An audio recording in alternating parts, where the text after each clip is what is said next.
I didn't just change the locks. He packed her life into boxes while his mistress wore her sweater. Zariah Monroe stood in the rain outside the mansion she helped build. Key rejected, dignity shredded, 8 years dissolved in a single red light. The man she saved from ruin didn't even have the courage to call her first. She found out the way you find out your world has ended, standing at a gate that no longer recognized her. If that happened to you, if the person you sacrificed everything for replaced you without warning, what would you do? Would you walk away quietly, or would you make them remember your name? Zariah chose neither silence nor revenge. She chose something far more dangerous. She chose to build. If this is your first time here, hit that subscribe button right now and follow this story all the way to the end. Because what this woman does next will leave you speechless. Drop a like and tell me in the comments what city or country you're watching from. I want to see exactly how far this story travels. Now let's go back to the night everything fell apart. The rain had been falling since early afternoon, the kind of slow, determined Chicago rain that doesn't announce itself with thunder or lightning, but simply arrives and refuses to leave. It soaked through wool coats and pooled in the grooves of sidewalks and made the city look older than it was, heavier than it wanted to be. Zariah Monroe's flight from Atlanta landed 40 minutes ahead of schedule. She hadn't told Daejin she was coming back early. It was supposed to be a surprise. She had wrapped up the restoration consultation 2 days sooner than planned and thought, just this once, she would walk through the front door and find him in the kitchen, drinking that terrible instant coffee he pretended to like because his mother had sent it from Seoul, and she would set her bag down and say, "I'm home," and the house would feel like a home again. That was the version she had carried in her head the entire flight back. She stood at the gate now with her rolling suitcase behind her and pressed her key fob against the sensor. Red. She frowned. The battery sometimes gave out. She pulled the fob back and pressed again, held it longer this time. Red. The small indicator light glowed without apology. No flicker, no hesitation, just red. Zariah looked up at the house. Every light on the first floor was burning. Daejin's car was in the drive. Someone was home. She pulled out her phone and called him. It rang 4 times before he picked up. "You're back early." "Not are you okay?" "Not where are you?" The first thing out of his mouth was a statement about her schedule, spoken with a flatness that didn't belong to surprise. "My key isn't working," she said. A pause. Just long enough. "I'll come down." She stood in the rain and waited. She didn't think anything yet. She was still in the version of the story where there was a reasonable explanation. A security system update, a malfunction, something simple and fixable. She was good at staying in that version. 8 years of marriage had made her very good at it. The front door opened. Daejin stepped onto the porch. He was dressed well. Too well for a Tuesday night at home. Pressed shirt, the dark slacks she'd bought him in Milan 3 years ago. His hair was combed. He had the careful stillness of a man who has been rehearsing something. Behind him, visible through the open doorway, a woman stood in the entrance hall. Zariah's eyes moved to her the way eyes move toward fire. The woman was holding a champagne flute. The bottle on the hall table was the Billicart Salmon Rosé that Zariah had been saving since February, the one she'd told Daejin she wanted to open on their anniversary in 3 months. The woman was wearing a cream-colored cashmere turtleneck sweater with a small embroidered detail on the left shoulder. Zariah had bought that sweater herself. She had worn it twice. The world did not spin. The rain did not pause. Zariah Monroe simply stood there and understood, all at once, the way you understand something you already knew but refused to believe. She looked at Daejin. He did not look away, but there was something wrong with his eyes. Not grief, not guilt. Something that had already been processed, already moved through some internal machinery and come out the other side as resolve. He had made peace with this before she arrived. "How long?" she said. Her voice was level. She hated herself a little for how level it was. Daejin's jaw shifted. "Zariah, how long, Daejin?" He looked at a point somewhere past her shoulder. "Almost a year." The number landed like something dropped from a great height. Not a confession, not a plea. A fact, delivered with the efficiency of a man who had decided that honesty, at this particular moment, was less painful than prolonged deflection. Almost a year. Zariah did the math she didn't want to do. Last November, December, every holiday. The trip to Los Angeles in March that he'd said was a site acquisition meeting. Her birthday dinner in April, when he'd arrived 40 minutes late and seemed distracted through the entire meal and kissed her on the temple before she fell asleep. And she had thought, with the exhausted tenderness of a woman who loves someone imperfectly, he's just tired. He was not tired. I need my things, she said. The lawyers need to... I need my things, Daejin. Her voice finally cracked on the last word. Not a break, just a hairline fracture. She pulled it back immediately. I have a wooden box. My father's. It has nothing to do with your lawyers or your divorce inventory or whatever system you've put in place to manage this. It belonged to my father and I want it. Daejin stepped further onto the porch, letting the door swing mostly shut behind him. He was blocking the entrance now, not with his body so much as with the architecture of the moment, the way he stood, feet apart, shoulders set, the posture of a man who had spent 20 years making sure rooms bent to his presence. I can't let you take anything until the inventory is complete. My attorneys were very specific. Zariah stared at him. She had watched this man walk into rooms full of people who were afraid of him. She had watched him make decisions that ended careers and altered neighborhoods and shifted money through systems so complex they required entire legal teams to describe. She had never been afraid of him. That was apparently one of the things he had once loved about her. She was not afraid of him now either, but she was something else. She was standing in the rain outside a house she had helped save, being blocked from entering by a man with lawyers on retainer and a woman in her sweater behind him, and the feeling moving through her was not fear. It was the end of something. She could feel it happening in real time, some internal structure that had been load-bearing for 8 years quietly giving way, not with violence, but with the slow, exhausted certainty of a bridge that has been asked to carry too much for too long. She picked up her suitcase. She turned around. She did not say goodbye.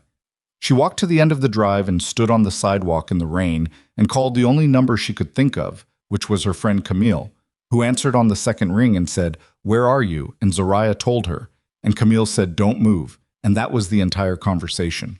She stood there for 11 minutes. She counted. The divorce papers arrived at Camille's apartment at 7:14 the following morning, delivered by a courier in a black jacket who handed them over without making eye contact. Zariah sat at the kitchen table in Camille's bathrobe, with a cup of coffee. She wasn't drinking and read through 16 pages of legal language with the focused attention of a woman who already understood that the fight had begun whether she wanted it to or not. Daejin had moved efficiently. The papers were thorough, and they were aggressive, and they had clearly been prepared well in advance of last night's confrontation. The settlement offer was structured in a way that was designed to look generous, while systematically removing Zariah from any stake in Quan Holdings' real estate portfolio, including 3 properties that her restoration work had directly transformed from liabilities into assets. Camille read over her shoulder. He had these ready. Yes. Before last night. He knew I'd find out eventually. Zariah set the papers down. He just needed to control when. Camille sat across from her. She was quiet for a moment. Then, "What are you going to do?" Zariah picked up her coffee. It had gone cold. She drank it anyway. "I'm going to need a lawyer," she said. What she did not say, because she was not yet certain she believed it herself, was that she had already started thinking about the licensing agreements. 3 years ago, when Quan Holdings had begun scaling its redevelopment operations beyond the original Chicago footprint, Zariah had formalized something she'd built informally over the previous 5 years. A set of systems for assessing neighborhood viability, community stakeholder engagement, and phased restoration sequencing that she had developed project by project from her very first contract. Daejin's legal team had structured those systems as company methodology. But Zariah had been careful. She had her own documentation, her own timestamps, her own paper trail going back to a notebook she'd kept in the first year of their marriage, before Quan Holdings was anything more than a troubled real estate portfolio and a mafia boss who was trying to figure out how to make dirty money look clean. She knew what she had built. She knew what it was worth. She was not going to sign it away. The attorney's name was Malcolm Raines. Camille recommended him, not because he was famous, but because he was meticulous, and he didn't flinch, and he had, on 2 separate occasions, taken cases that other lawyers considered unwinnable and found the thread worth pulling. He was tall and unhurried, with the kind of quiet competence that didn't require performance. He met with Zariah for 2 hours on Thursday morning and spent most of that time listening. When she finished laying out the situation, he asked one question. Do you have documentation of your original development systems predating your association with Quan Holdings? Yes. How far back? I have a research notebook from 2013, time-stamped project files from 2014, published articles under my name from a restoration journal in 2015, the year before I met Daejin. Malcolm made a note. And Quan Holdings has been operating using these systems without a formal licensing agreement in your name? They have a corporate methodology document that absorbed my systems. My name appears in the original project notes, but not in the corporate documentation. That, Malcolm said, setting down his pen, is a significant problem for them. For the first time since standing in the rain outside her own gate, Zariah felt something shift in the direction of solid ground. She did not celebrate. She had learned a long time ago not to celebrate before the work was done. But she let herself feel it for one moment, the recognition that she had not come to this meeting empty-handed. She had come with receipts. The meeting with Daejin happened 9 days later, initiated by his legal team, framed as a courtesy conversation before formal proceedings began. Daejin arrived with 2 attorneys and a corporate representative from Quan Holdings. Malcolm arrived with Zariah. Nobody offered coffee. Daejin looked tired. He looked like a man who had expected a particular kind of fight and was now uncertain what kind of fight was actually coming. He looked at Zariah across the conference table with an expression she recognized from years of watching him in difficult negotiations, controlled, guarded, and underneath it all, calculating. She had never been on this side of that expression before. His lead attorney opened with the settlement offer. Enhanced, he said. Additional financial consideration had been added. Quan Holdings was prepared to be generous. Malcolm let him finish. Then he opened a folder and slid a single document across the table. It was a letter. Formal, precise, signed by Zariah.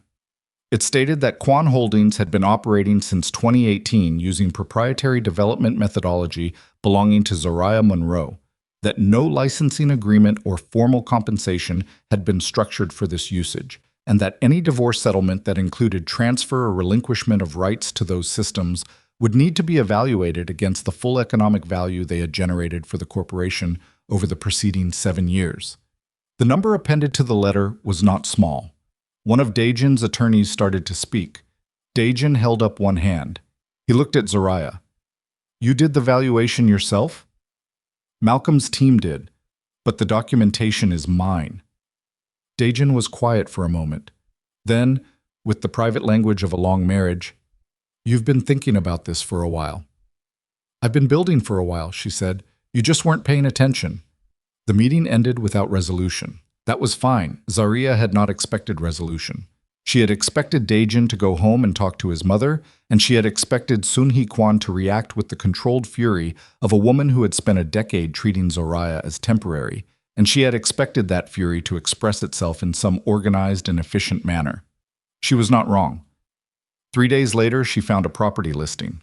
Not through an agent, through a neighbor of Camille's who happened to mention it in passing, the way people mention things they think are beyond consideration. A historic 2-story house in a neighborhood that was technically on the east side of a revitalization boundary, meaning it had been assessed for potential but hadn't yet attracted the capital that changed assessed potential into actual change. The house had been vacant for 2 years. The previous owner had begun a renovation and run out of money. The listing price was low. The condition was honest about what low meant. Zariah drove there alone on a Saturday morning and stood in front of it for a long time. The porch railing was missing 2 balusters. The second-floor windows had been covered in plastic sheeting from the inside. Someone had started repointing the brickwork on the north facade and stopped about 40% through. There was a realtor's lockbox on the front door and a code. Camille's neighbor had texted her and a set of empty rooms inside that smelled like damp wood and old paint, and the particular kind of silence that belongs to things that were once full of life and are waiting to be again. Zariah walked through every room. She took photographs with her phone. She made notes. She checked the joists in the basement and the condition of the original plaster on the parlor ceiling and opened every window that would open and stood at each one and looked at the neighborhood below. She called Malcolm from the front steps. I want to buy a house, she said. Are you sure that's the right move right now? No, she said. But I'm doing it anyway. She paused.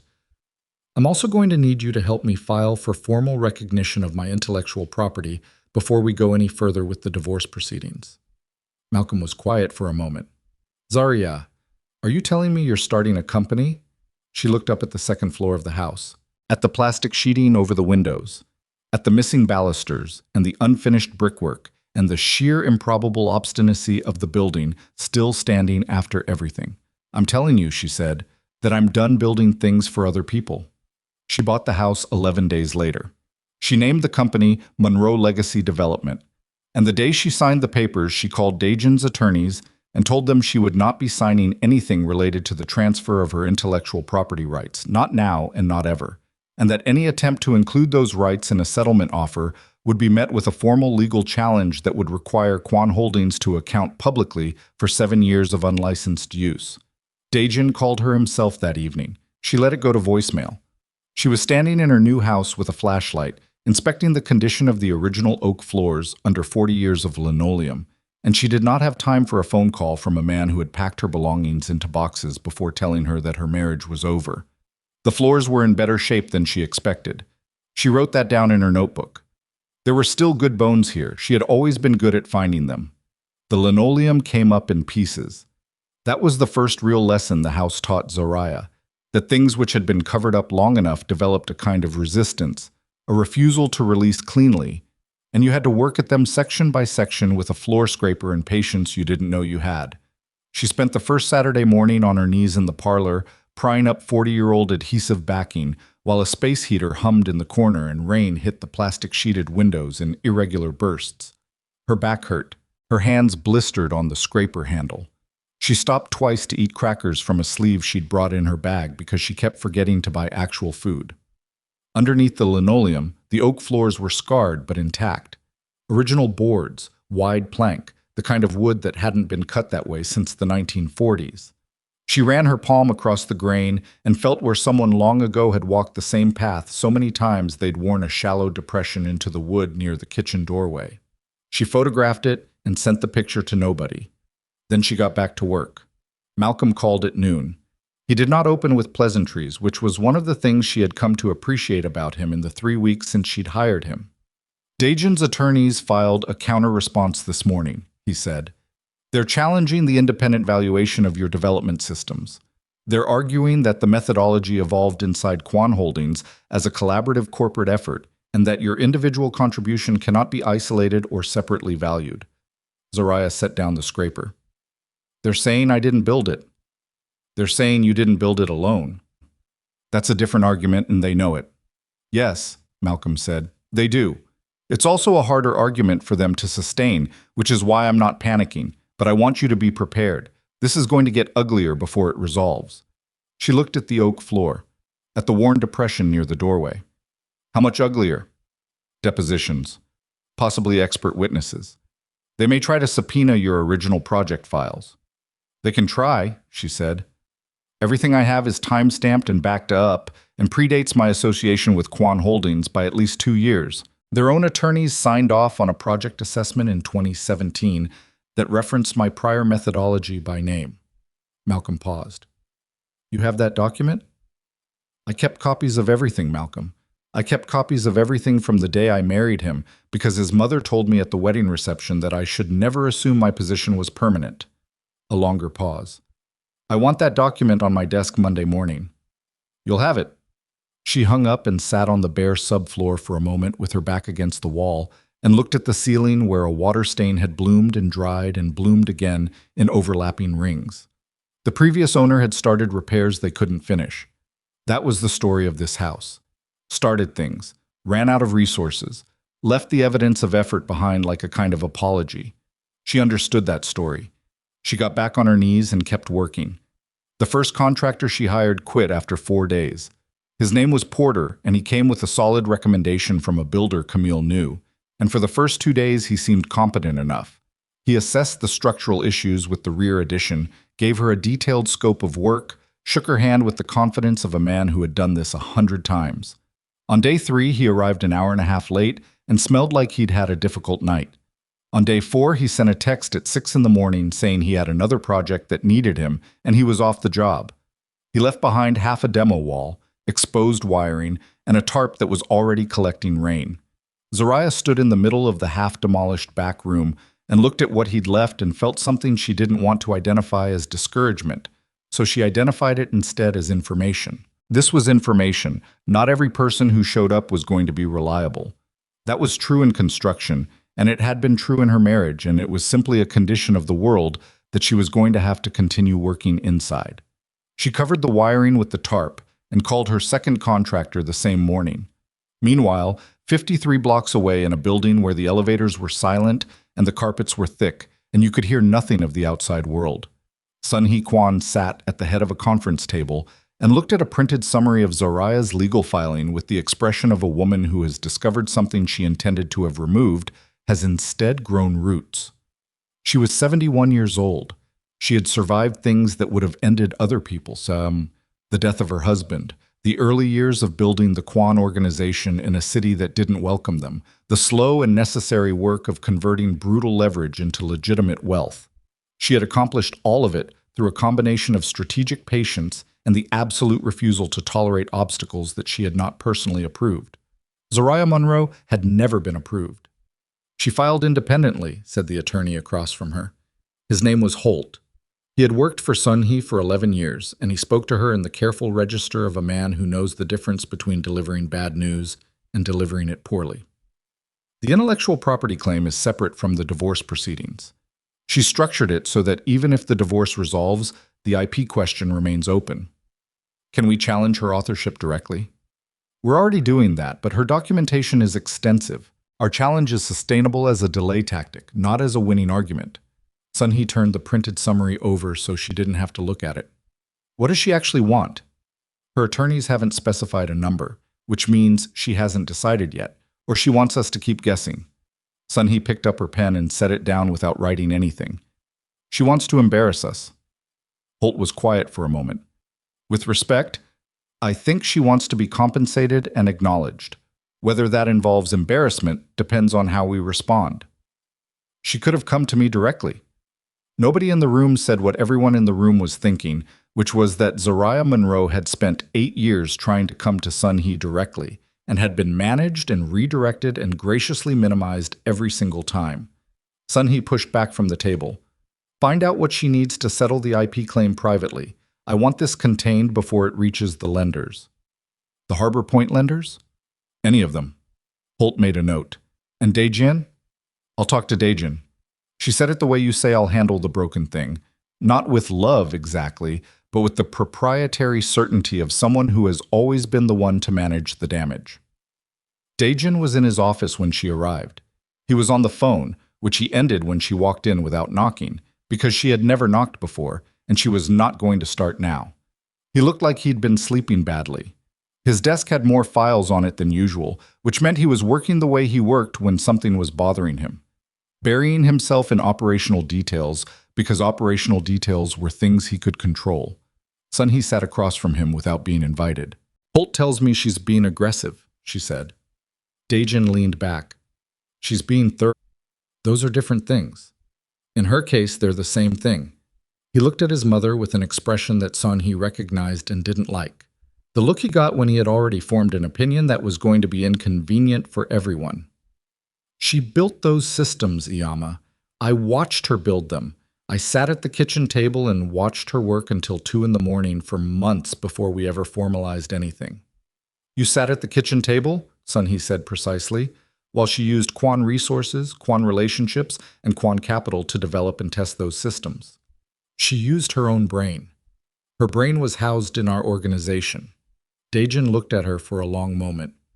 Do you hear yourself? I hear myself clearly.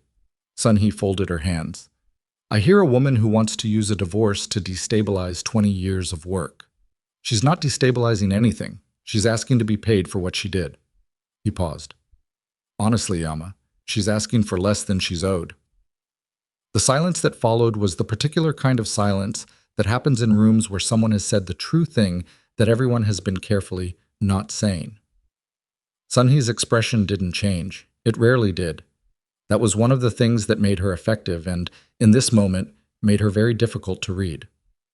"Do not," she said finally, "confuse guilt with obligation." She left before he could answer. The thing about Daejin's guilt was that it was real and it was useless. He had understood this about himself for approximately 7 months, which was how long he had known, on some cellular level, that his marriage was in worse shape than he'd admitted. He had loved Zariah. He was still not certain he didn't love her. But love, in the Kwan family framework, had never been a sufficient argument for anything. You loved people and you also made strategic decisions, and sometimes those two things were on different tracks, and you told yourself the tracks would eventually converge. They had not converged. He had made choices he could not now unmake. And Zariah, who had always been the most dangerous kind of person, the kind who builds patiently and quietly and then suddenly has built something you cannot ignore, was doing exactly what he should have known she would do. She was building. The video went live on a Wednesday evening in late October. Zariah hadn't planned it as anything more than documentation. She'd been keeping a visual record of the restoration progress for her own reference, and Camille had suggested she post some of it, and Zariah had put together a 4-minute clip of the parlor floor work, the linoleum coming up, the scarred oak underneath, the slow process of hand sanding and refinishing until the grain came back to life. She narrated it herself, in her actual voice, not a produced version of her voice, but the voice she had at 7 in the evening when she was tired and had paint in her hair, and was talking about wood grain with the specificity of someone who genuinely cared about wood grain. She posted it and went to sleep. She woke up to 64,000 views. By Friday, it was 200,000.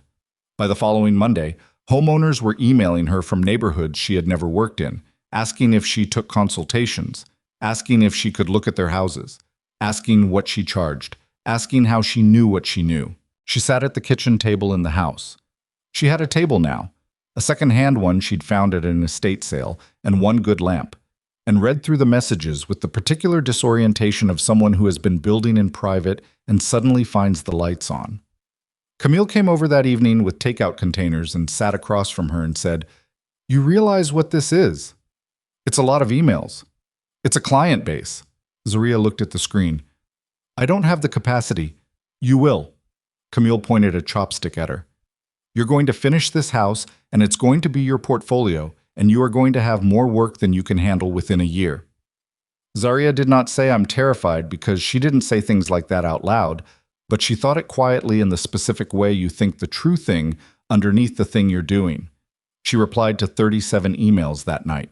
The second contractor lasted 3 weeks, and then informed her, with the embarrassed efficiency of a man who has already taken another job, that he was moving on. He had done good work on the structural elements of the rear addition, and she paid him for what he'd completed and stood in the door of the back room after he left and looked at the unfinished walls and the exposed insulation and the subfloor that still needed underlayment and calculated, in her head, how long it would take her to complete this section herself on weekends with her own tools. 6 weeks. Maybe 8. She called a plumber she'd worked with on a commercial project 3 years ago, before the marriage had consumed her professional life entirely. His name was Dell, and he answered on the first ring and said, "I heard you were starting something. I was wondering when you'd call." "I need a plumber," she said. "I can't overpay you." "I know." A pause. "I'll do it at cost." "Why?" "Because you got me 3 referrals in 2019 and never asked for anything in return. And because I've been watching what Kwan Holdings does to neighborhoods, and I'd rather see your name on buildings." Zariah was quiet for a moment. "I'll text you the address." That was how it started. Not with investors or capital or a strategic plan, but with a plumber who remembered what she'd done for him 4 years ago, and a floor she'd refinished with her own hands, and a video that 64,000 people had decided, for reasons she still didn't fully understand, was worth watching. She was building something. It was messy and underfunded, and 2 of the windows still needed replacement, and she had a spreadsheet that was more red than black. But it was hers. Every inch of it was hers. Kwan Holdings sent a formal settlement offer in November. It was better than the first one, significantly better, financially. The numbers had moved in response to Malcolm's documentation. Daejin's attorneys had clearly done the internal math and determined that the cost of a prolonged legal challenge, exceeded the cost of a more generous settlement. But the intellectual property provision was still buried in the language. Paragraph 14, subsection C. Upon execution of this agreement, Zariah Monroe relinquishes all claims, current and prospective, regarding proprietary methodology developed in association with or during the course of employment within Quan Holdings. In association with, as if 8 years of her professional life had been in association. As if the systems she had developed before she ever met Daejin Quan and refined through her own labor were simply adjacent to the Quan organization rather than the things she had brought into it. Malcolm called to walk her through it. She let him finish. "No," she said. "Zariah, the financial—" "Malcolm, read me paragraph 14, subsection C again." He read it. "No," she said again. "I'm not signing that. Adjust the number if you want. Take out the IP clause entirely. If they want to compensate me for the years I contributed to that company, I'll discuss it. But I'm not signing away the right to my own work. They may withdraw the enhanced offer." "Then they withdraw it." She paused. "I've been working in my house this week. Do you know what I found when I took the plaster off the dining room wall? The original lath from 1924. Someone put drywall over it in 1987 and covered up the entire original structure. It's still there, still solid." Another pause. "I know what I have, Malcolm. I'm not covering it up again." Malcolm was quiet for a long moment. Then, "All right, I'll go back to them." He went back to them. Daejin's response came not through the attorneys, but directly. A phone call on a Thursday morning while Zariah was standing in a hardware store trying to decide between 2 grades of refinishing sandpaper. She looked at his name on the screen for 4 full rings. She answered. "The IP clause is non-negotiable," he said. "Not a greeting, not a preamble." "I know." "Zariah, Daejin." She put the sandpaper down and moved toward a quieter aisle. "I've thought about this. I've thought about it very carefully for 2 months, and I need you to understand something." She kept her voice flat and clean. "I am not asking for the house. I am not asking for the cars. I am not asking for a share of the criminal operation that I spent 8 years pretending I didn't know existed. I am asking to be recognized as the author of work I did before I met you and refined throughout our marriage, and which has generated millions of dollars for your company's legitimate operations. That is all I am asking. And if your family needs me to disappear quietly and sign that work away to accomplish a clean divorce, then we are going to be in litigation for a very long time." Daejin was silent for a moment. When he spoke again, his voice was quieter. "My mother. I know what your mother wants. I also know that you knew she was planning to challenge my ownership claims, and you didn't tell me." A beat. "Did you know, Daejin? Before we were in that conference room? Did you know your mother was going to try to dispute my work?" A pause that lasted 1 second too long. "She mentioned it as a possibility," he said. Zariah closed her eyes, just for a second. "Okay," she said. "Zariah, no, I mean okay. I understand now." She opened her eyes. "Don't call me again directly. Go through Malcolm." She hung up and stood in the sandpaper aisle for a minute and breathed with the slow, deliberate care of a person who is not going to fall apart in a hardware store. She bought the finer grade sandpaper and drove home. She did not cry until she was in the house, in the parlor, sitting on the refinished floor she had worked on with her own hands, and then she cried for about 4 minutes, ugly and quiet and without an audience. And then she stopped and washed her face in the bathroom sink and looked at herself in the mirror above it. She looked tired. She looked like someone who had been working too hard and sleeping too little and carrying something heavy without being allowed to put it down. She also looked, she noticed, like someone who was still standing. The Harbor Point documents arrived at Malcolm's office on a Wednesday in December, delivered by a courier from a real estate development firm she didn't immediately recognize. She was there for a scheduled meeting, and Malcolm slid the packet across the desk and watched her face while she read the cover letter. Harbor Point was Quan Holdings' largest legitimate development project. A waterfront redevelopment in the south section of the city, 60 acres, mixed use, anchored by an affordable housing component that was, and she recognized this with a cold clarity, built almost entirely on the neighborhood assessment framework she had designed in 2016. She had done the original community viability study for Harbor Point herself, 2 years before the project had been publicly announced. The cover letter was from the project's primary lender, a regional development finance institution. It stated that Harbor Point's restoration strategy had come under scrutiny following community protests and investor concerns about displacement impacts, and that the lender was requiring an independent community development partner to take joint control of the restoration and stakeholder engagement components before they would release the next phase of financing. Monroe Legacy Development was on their shortlist. Zariah read the letter twice. Then she set it down and looked at Malcolm. "They want me to save his project," she said. "They want a credible independent partner," Malcolm said carefully. "Your video went wide enough that your name came up in their community impact assessment. Daejin knows about this?" "He would have been notified before this letter went out." She thought about Sunhee sitting in that conference room, about paragraph 14, subsection C, about the phone call in the hardware store, and the pause that had lasted 1 second too long. "If I take this meeting," she said slowly, "I walk into Quan Holdings to present a plan that saves the project that was built on my work, while I'm still in active divorce proceedings with the man who owns the company." "Yes." "And Sunhee will be in that room." "Almost certainly." Zariah folded the letter in half along its original crease. She thought about the video, about 64,000 views that became 200,000, about the plumber who'd given her cost rates because she had once passed along referrals without asking for anything back, about the oak floor under the linoleum, about what was underneath the things people covered up when they thought what was underneath wasn't worth protecting. "Set up the meeting," she said. Malcolm looked at her steadily. "Zariah, are you sure you want to do this?" She put the letter in her bag. "I'm sure I want the project," she said. "That's different from being sure." She stood up. "Set up the meeting." She was in the car before she let herself think about what it would feel like to walk into that building again, not through a side entrance, not as Daejin's wife, not as someone's overlooked contributor, but through the front doors as the representative of her own company, with her own attorney and her own terms and the lender's letter in her bag, like a key to a lock that nobody had expected her to have. She sat in the parking garage for 3 minutes before starting the engine. Then she started it. She had a house to finish. She had a presentation to write. And somewhere in a building 53 blocks away, a woman who had spent a decade treating her as temporary was about to discover what it looked like when something built to last finally decided it was done waiting. The presentation took 11 days to build.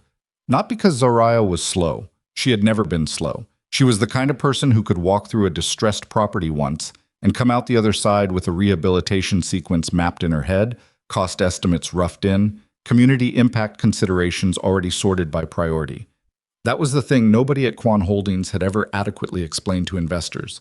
That what looked like instinct was actually a decade of compressed methodology, patterns recognized so fast they felt like intuition, but were actually something you could teach, something you could document, something that belonged to the person who built it. The presentation took 11 days because she built it right. She started with Harbor Point's original community data, the displacement projections, the demographic shifts already underway in the surrounding blocks, the school enrollment numbers that told the story the property assessments didn't. She pulled her own 2016 viability study from her archives and laid it beside Quan Holdings' current project documentation and identified, with the precision of someone who had written the original, every place where the current plan had drifted from the framework that made it viable. It had drifted in the places where the affordable housing commitments had been quietly compressed, where the local contractor requirements had been replaced with preferred vendor language that functionally excluded neighborhood businesses, where the community benefit agreement had been softened through 3 rounds of revision until it was legally present but practically meaningless. She documented every drift. She built a remediation plan for each one. She put numbers to the cost of doing it right versus the cost of the protests and investor flight and lender freezes that came from doing it wrong. She knew what she was walking into. She also knew that she was the only person in the city who could walk in there and make that presentation credible. Malcolm reviewed the final version at 9 o'clock on a Sunday night, sitting at her kitchen table with reading glasses she'd never seen him wear before. He went through it page by page without speaking. When he finished, he took the glasses off and set them on the table. "This is good," he said. "I know. They're going to know you know it's good." "Good." She collected the pages and squared them against the table. "I want them to know exactly what they're dealing with." Malcolm looked at her for a moment. "Sunhee is going to be hostile." "Sunhee has been hostile for 8 years. I know how to sit in a room with Sunhee. This is different. This is her territory, and you're coming in as a condition of the lender, not as Daejin's wife.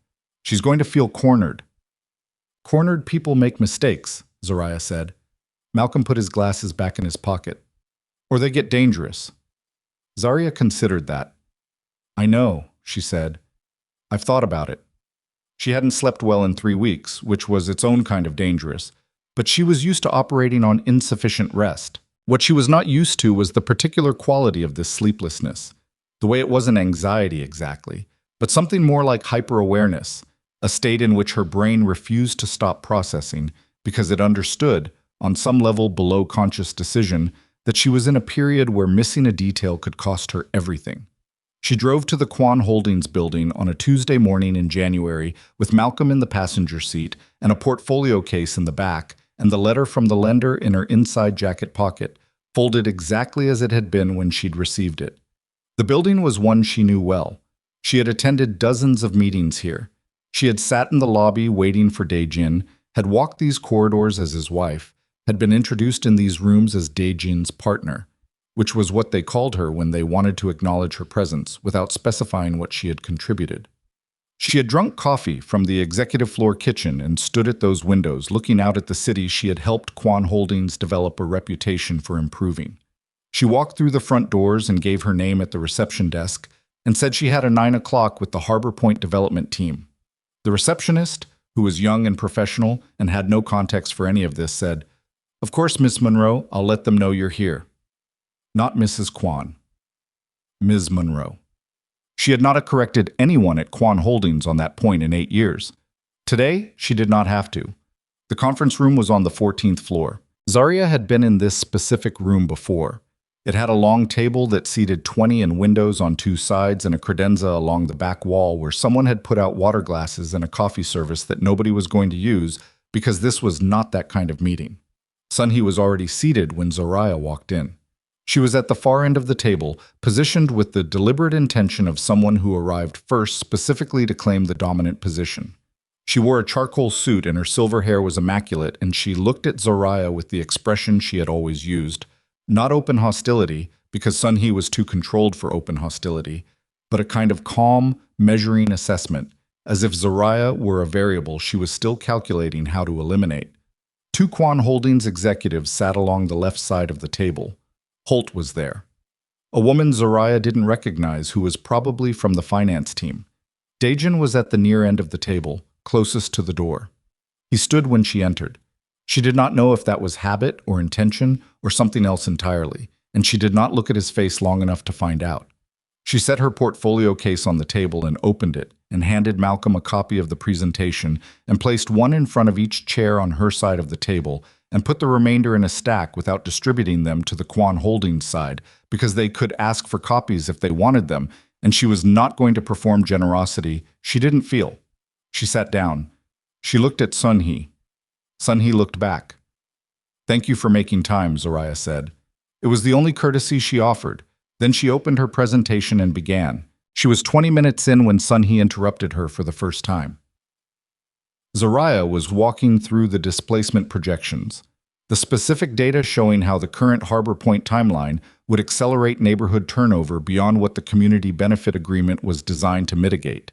When Sunhee set down the presentation copy she had been given and said, without raising her voice, "These projections are based on your 2016 study." "Yes." "Which is a document whose authorship is currently under legal dispute." The room went still in the specific way rooms go still when something has been said that everyone knew was coming and nobody wanted to be the first to respond to. Zariah did not break stride. The authorship of the 2016 study is documented through digital file timestamps, published citations in 2 peer-reviewed planning journals, and a project assessment signed by your own legal team in 2017 that references the study by my name. She turned a page. "I'm happy to table that question until after the presentation, since the lender's interest is in the remediation plan rather than the provenance of the data." Sunhee's expression did not change, but something behind her eyes sharpened. "Continue," she said. Zariah continued. The full presentation ran 55 minutes. She took 3 more interruptions from the Quan Holdings side. 2 from the finance executive about cost projections, and 1 from Holt about the proposed affordable housing percentage. And she answered each one with the steady specificity of someone who has done the work and knows the material down to its structural bones. She watched Daejin across the table, and he was watching her with an expression she couldn't categorize, something between recognition and something more complicated that she didn't have the bandwidth to analyze right now. When she finished, the room was quiet for a moment. Then the finance executive said, "The remediation cost at your proposed scale is substantially higher than the current approved budget." "Yes," Zariah said, "because the current approved budget is insufficient to complete the project at the quality level necessary to retain the lender's financing and the community benefit designation that gives the project its tax incentive structure. The cost of underinvesting is higher than the cost of investing correctly. I've modeled both scenarios on page 31. The finance executive turned to page 31. Sun-hee stood. The room's attention moved to her immediately. It always did. That was the thing about Sun-hee. She generated gravity. And she stood at the end of the table with her hands flat on the surface and looked at Zariah with the full weight of a woman who had been managing difficult situations for 50 years. "I want to be direct," Sun-hee said. "Please," Zariah said. "This company has reservations about engaging Monroe Legacy Development as a partner on this project, independent of the current legal proceedings, based on concerns about the integrity of your prior work and the originality of the methodology you're presenting." Zariah looked at her for a moment. "I understand you have those concerns," she said. "I'd encourage you to raise them with your lender, since they reviewed the same methodology documentation before putting my company on their shortlist." Sun-hee's jaw shifted almost imperceptibly. "The lender reviewed your self-submitted documentation." "The lender reviewed my documentation alongside Quan Holdings' corporate methodology files, which they requested independently." Zariah pulled a single page from her portfolio and slid it down the table. "That's a summary of the lender's assessment communication. You'll see in the second paragraph that they specifically referenced the date discrepancy between my original files and the Quan Holdings corporate document." Nobody moved to pick up the page. After a moment, Daejin reached out and took it. Zariah watched him read it. She watched his expression, and she saw the moment he understood what the page contained. Not surprise exactly, but something that shifted in his face like a door closing. The meeting ended 40 minutes later without resolution, which was what Zariah had expected. She packed her portfolio, shook hands with the lender's representative who had joined by phone and briefly by video, and walked out of the building with Malcolm beside her and the cold January air hitting her face when the doors opened like a correction. In the elevator going down, Malcolm said quietly, "She's going to move fast." "I know. Whatever she does, she's going to do it before the lender makes a final decision." "I know, Malcolm." She got in the car. She drove back to her house. She changed out of her meeting clothes and put on work clothes and spent 4 hours finishing the underlayment in the back room because the plumber was coming Thursday and the floor needed to be ready and the work didn't stop because she'd had a difficult morning. Sun-hee moved in 8 days. Zariah found out through a client email. A woman named Patrice, a homeowner in the Linden Park neighborhood who had contacted Zariah 3 months earlier after seeing the video and had signed a preliminary restoration consultation agreement, a woman who had been warm and enthusiastic and had referred 2 of her neighbors, sent a message at 7:15 in the morning saying that she had received information regarding concerns about Monroe Legacy Development's professional practices and that she needed to pause their engagement pending further review. The email was professionally worded. Too professionally worded for a homeowner writing on her own. The phrasing was the careful phrasing of someone who had been advised on what to say. Zariah called her. Patrice picked up, but she was already in the voice of someone who had made a decision and was not going to be moved by a phone call. "I received documentation," she said carefully. "Design files that suggest some of Monroe Legacy's proposed work is based on designs originally developed for and owned by Quan Holdings." "What kind of documentation?" Zariah asked. "Emails, dated project files." A pause. "I'm sorry, Zariah, I liked working with you, but I have to protect my investment." After the call ended, Zariah sat at the table in the house she was still restoring and looked at her phone and felt something move through her that was very cold and very quiet, the feeling of understanding something that is worse than what you expected. She called Malcolm. She told him what Patrice had said. Malcolm was quiet for exactly 3 seconds. Fabricated documentation. That's what I think. Can you get a copy of what Patrice received? I'll ask. She may not share it. Try. Zariah tried.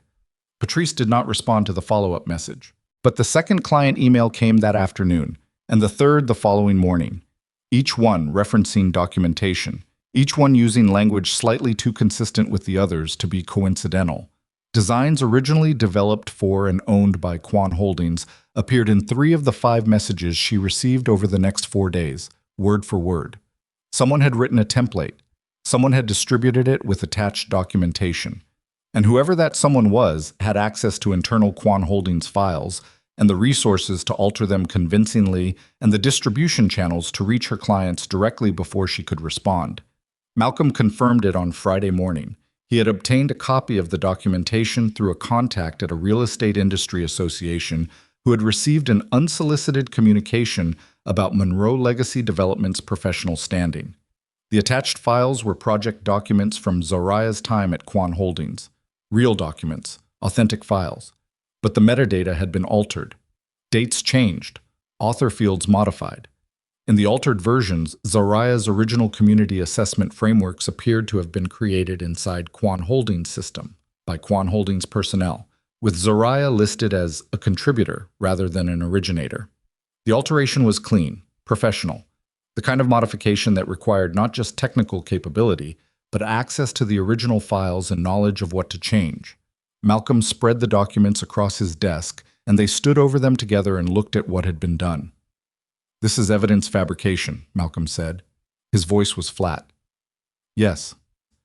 "This is not Holt. Holt wouldn't touch this." Zariah looked at the altered author field on a document she had created herself, in her own apartment, before she and Daejin had even gotten engaged. She recognized the framework. She remembered the specific problem she'd been solving when she built it. She could still hear the music she'd been playing in the background of that apartment on a Tuesday night in 2015, 11 years ago, when she had stayed up until 3 in the morning working out the sequencing logic. Somebody had put someone else's name on it. "No," she said, "not Holt." The next 48 hours were the worst since the gate had turned red. 2 investors who had expressed preliminary interest in Monroe Legacy Development went silent. A contractor who had agreed to come on for the Harbor Point work called and said he needed to reconsider his availability. The community association in the Linden Park neighborhood, which had been in informal discussions about a potential consulting engagement, sent a formal letter saying they were postponing all external partnerships pending review. The business she had been building for 4 months was not yet solid enough to survive a sustained credibility assault. She knew that. She had known that the entire time she was building it, that the margin for error was thin, that she didn't have the financial cushion to absorb lost contracts, that her reputation was her only real capital, and she had been spending every day since the video went viral carefully accumulating it. And someone had decided to spend it for her. She sat in the house on a Friday night with a cup of tea she'd stopped drinking and her phone face up on the table showing a spreadsheet that had gone significantly more red in the past week. The space heater hummed. Outside, wind moved through the street, the particular sound of winter in a city that doesn't apologize for its winters. She was trying to think clearly and having difficulty because underneath the strategic analysis, there was something else, a physical sensation she recognized from the night she'd stood in the rain at the gate. A kind of internal structural failure, the feeling of something that had been holding weight, giving way. She had done everything right. She had documented everything. She had been methodical and careful, and she had built her case with evidence that she had known, from the beginning, was solid. She had walked into that meeting without flinching. She had presented a plan that was genuinely good, that could actually save Harbor Point, that would have helped the residents of that neighborhood and returned viable financing to a project that deserved to be completed correctly. And someone had spent 8 days destroying the ground she was standing on. Her phone rang. The name on the screen was not one she expected. Serena Vale.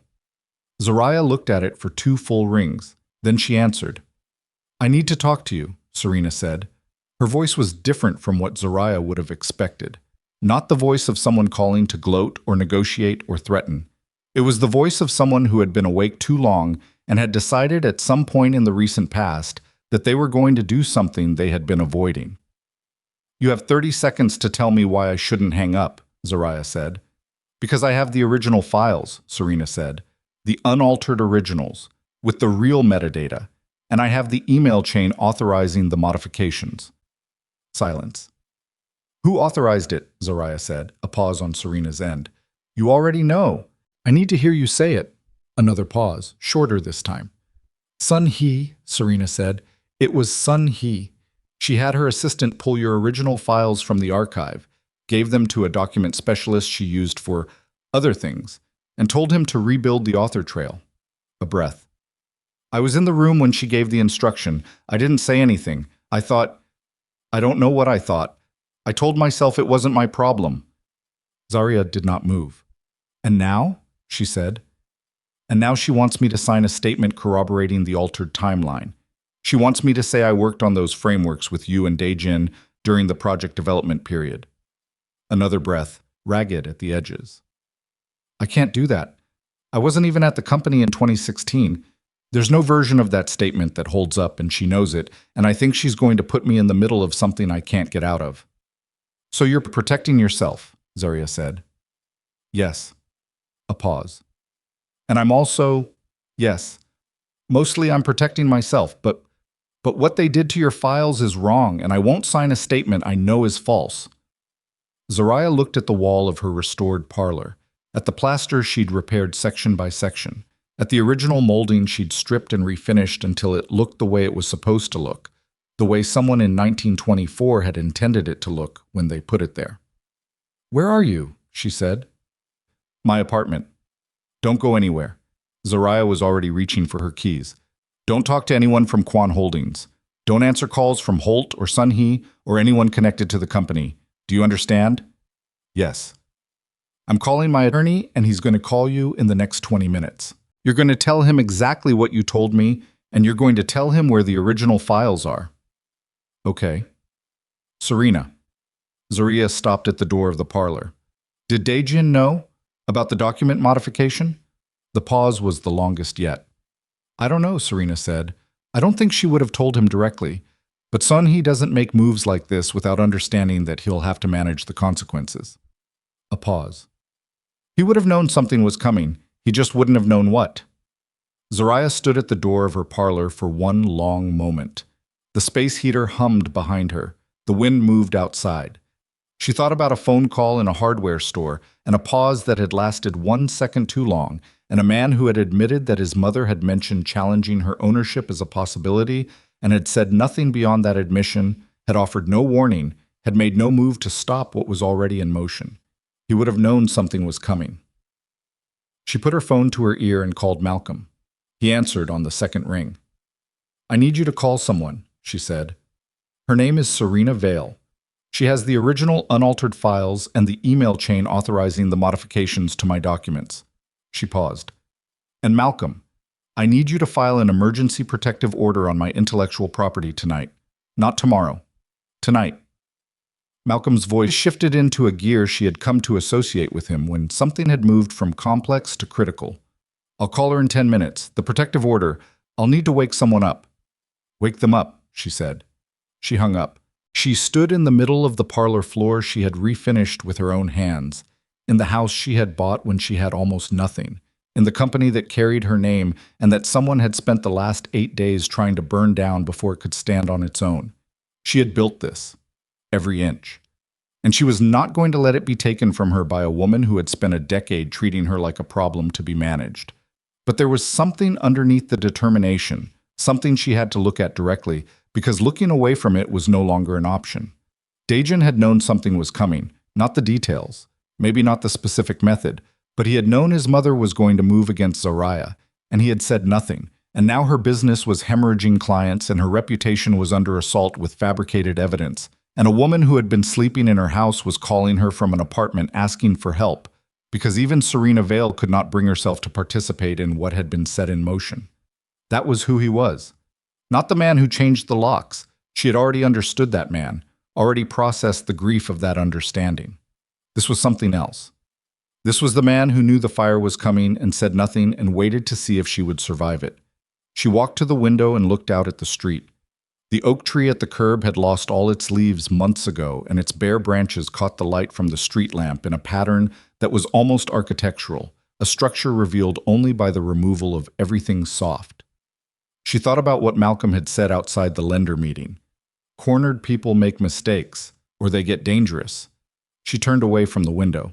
She picked up her portfolio case from the floor where she'd left it, and opened it on the table and took out the Harbor Point presentation. Her presentation, her data, her framework that had been built from a decade of her own thinking, and set it on the table. Then she took out a legal pad and a pen. She was going to need a different kind of plan now. Not a presentation, a confrontation. And she was going to need it ready before Sun Hee had time to realize that the woman she had spent 8 days trying to destroy had just received a phone call from inside her own house. She uncapped the pen. Her hand was steady. That surprised her a little. She had expected her hand to shake. She wrote the date at the top of the page, and then she began to write. Not slowly, not carefully, but with the speed of someone who has been working up to this moment for longer than she knew and is finally done, waiting for permission to begin. She wrote until 2 in the morning. Not notes, not an outline. A full tactical sequence, organized the way she organized restoration projects. By phase, by dependency, by what had to happen before what else could happen. She had learned a long time ago that clarity was a tool, that the act of writing things down in the right order was itself a form of problem solving, that the brain moved differently when the hand was moving. By midnight, she had the framework. By 1, she had the details. By 2, she had something that felt, for the first time in 8 days, like ground. She put the legal pad down and looked at what she'd written. Then she took a photograph of every page with her phone and sent them to Malcolm with a message that said, "Read before you sleep. I need your thoughts by 6. She did not expect him to respond until morning. He responded in 11 minutes. "I've been awake. Reading now. Call me at 6. She set her phone face down on the table and looked at the ceiling of her parlor and listened to the space heater and the wind and the particular silence of a house that was still becoming what it was going to be. And she let herself have exactly 4 minutes of stillness before she got up and went to bed, because she needed to sleep and she needed to be sharp tomorrow, and falling apart was not on the schedule. She slept 4 hours. It felt like 20 minutes. She was up at 5:30, coffee made by 5:40, phone to her ear at 6 on the second. Malcolm had read everything. He had questions, 3 of them, all precise. She answered each one. Then he was quiet for a moment, and she could hear him at his desk, the sound of papers moving, the soft percussion of a man who thinks with his hands. "The opening event," he said. "You're sure about the venue?" "The house is ready enough. The parlor, the main floor, the restored garden room in the back.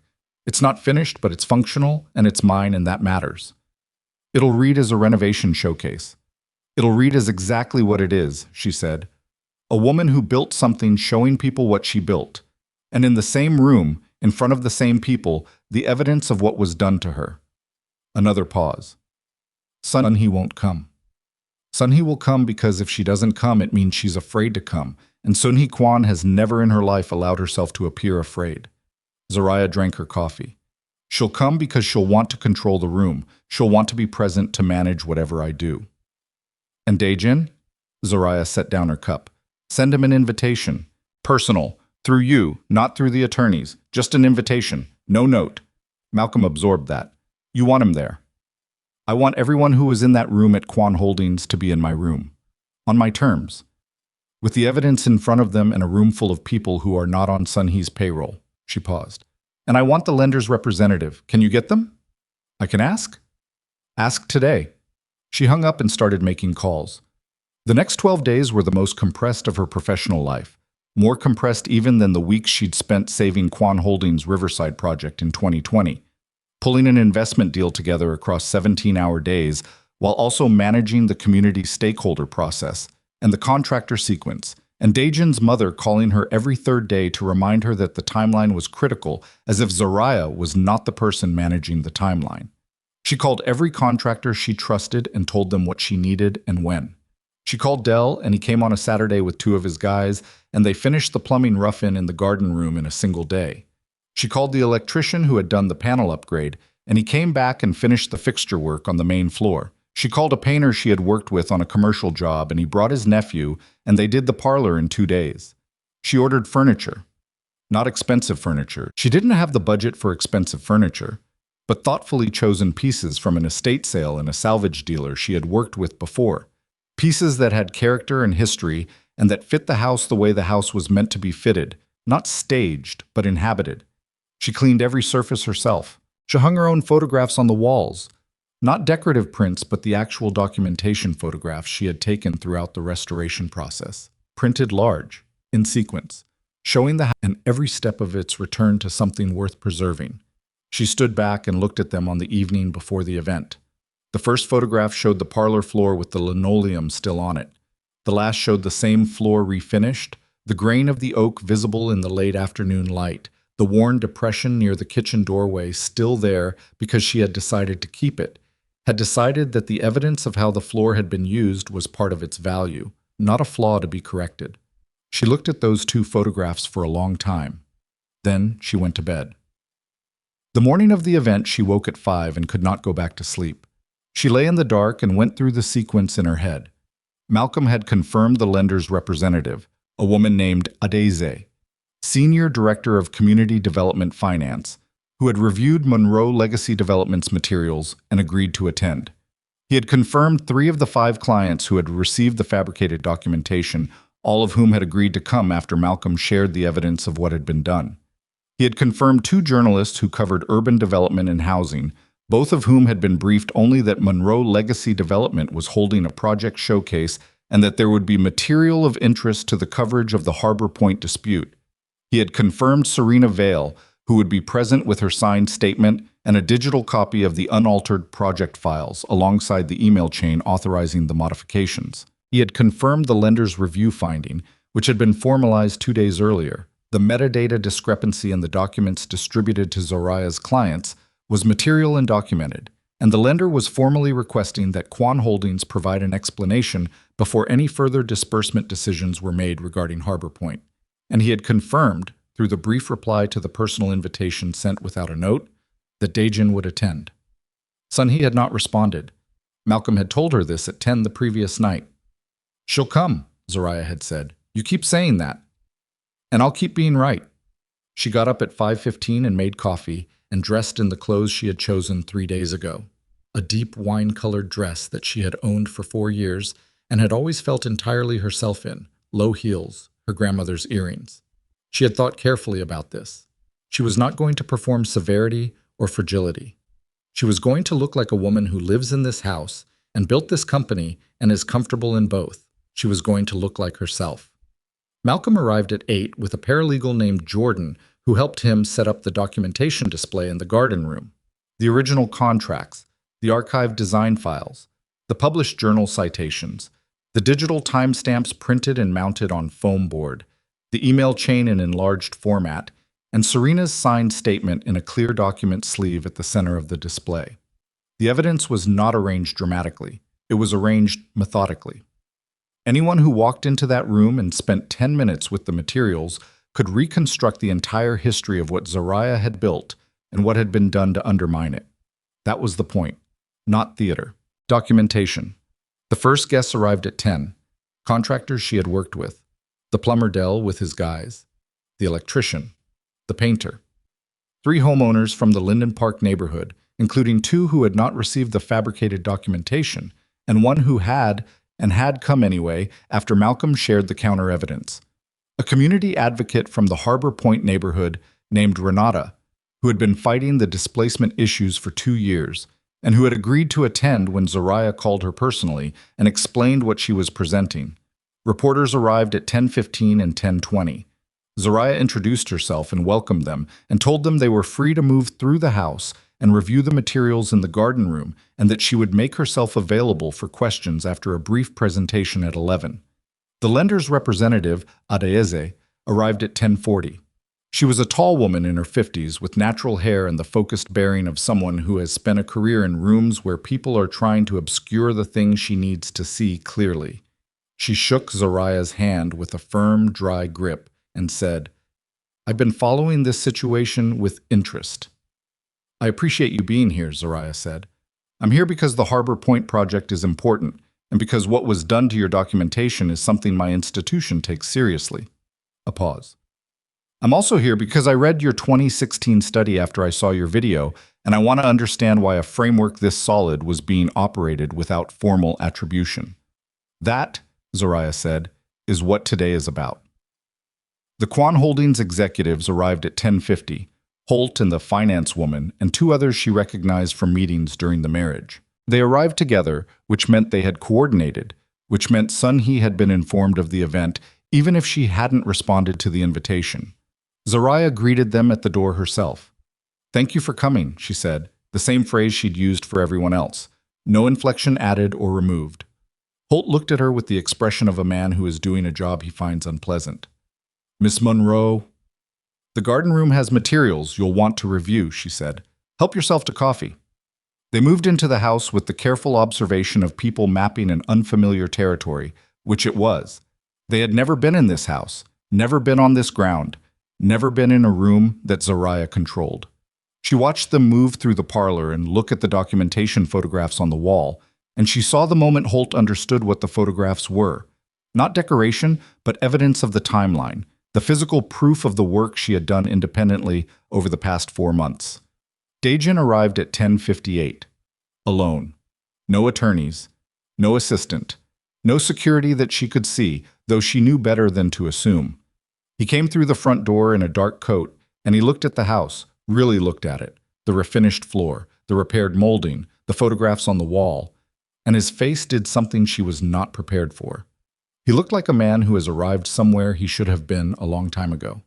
She did not go to him. She was standing across the room talking to Renata from the Harbor Point Community Coalition, and she let him come to her, and he did, moving through the room with the controlled efficiency of a man who has learned not to draw attention with his movement, and he stopped at a respectful distance and waited for a natural pause in her conversation. She turned to him. "Daejin." "Zariah." He looked at the room. "You did all of this?" It was not a question. "Yes," she said. He started to say something else, and she said, "The garden room has materials you should review. Malcolm will walk you through them if you have questions." She paused. "Excuse me." She moved away before he could respond. Her heart was doing something she was not going to permit to affect the next 2 hours. At 11:15, Sun Hee arrived. Zariah saw her from across the parlor and felt the room shift. Not obviously, not dramatically, but in the way rooms shift when a particular kind of presence enters them. People didn't scatter exactly, but they recalibrated. Old instincts. Sun Hee walked in without knocking, which was consistent, and she was wearing charcoal again, or a variant of it, and her expression was the expression Zariah had seen in the Quan Holdings conference room, calibrated, measuring, looking for the variable. She found it immediately. Her eyes went to the documentation photographs on the parlor wall and stayed there for a moment. That was 1 second too long to be casual. Then she found Zariah. They looked at each other across the room. Zariah crossed to her. "Madam Quan," she said, "thank you for coming." Sun Hee looked at her with an expression that was not quite what Zariah expected. Not hostility, exactly. Something more complicated than hostility. Something that had the texture of a woman who has walked into a room and immediately understood that she has miscalculated the terrain. "You've done well with the house," Sun Hee said.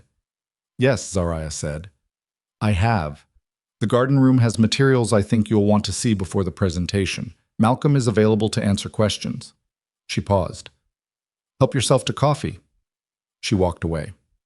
At 11:30, she stood in the center of her parlor and looked at the room full of people.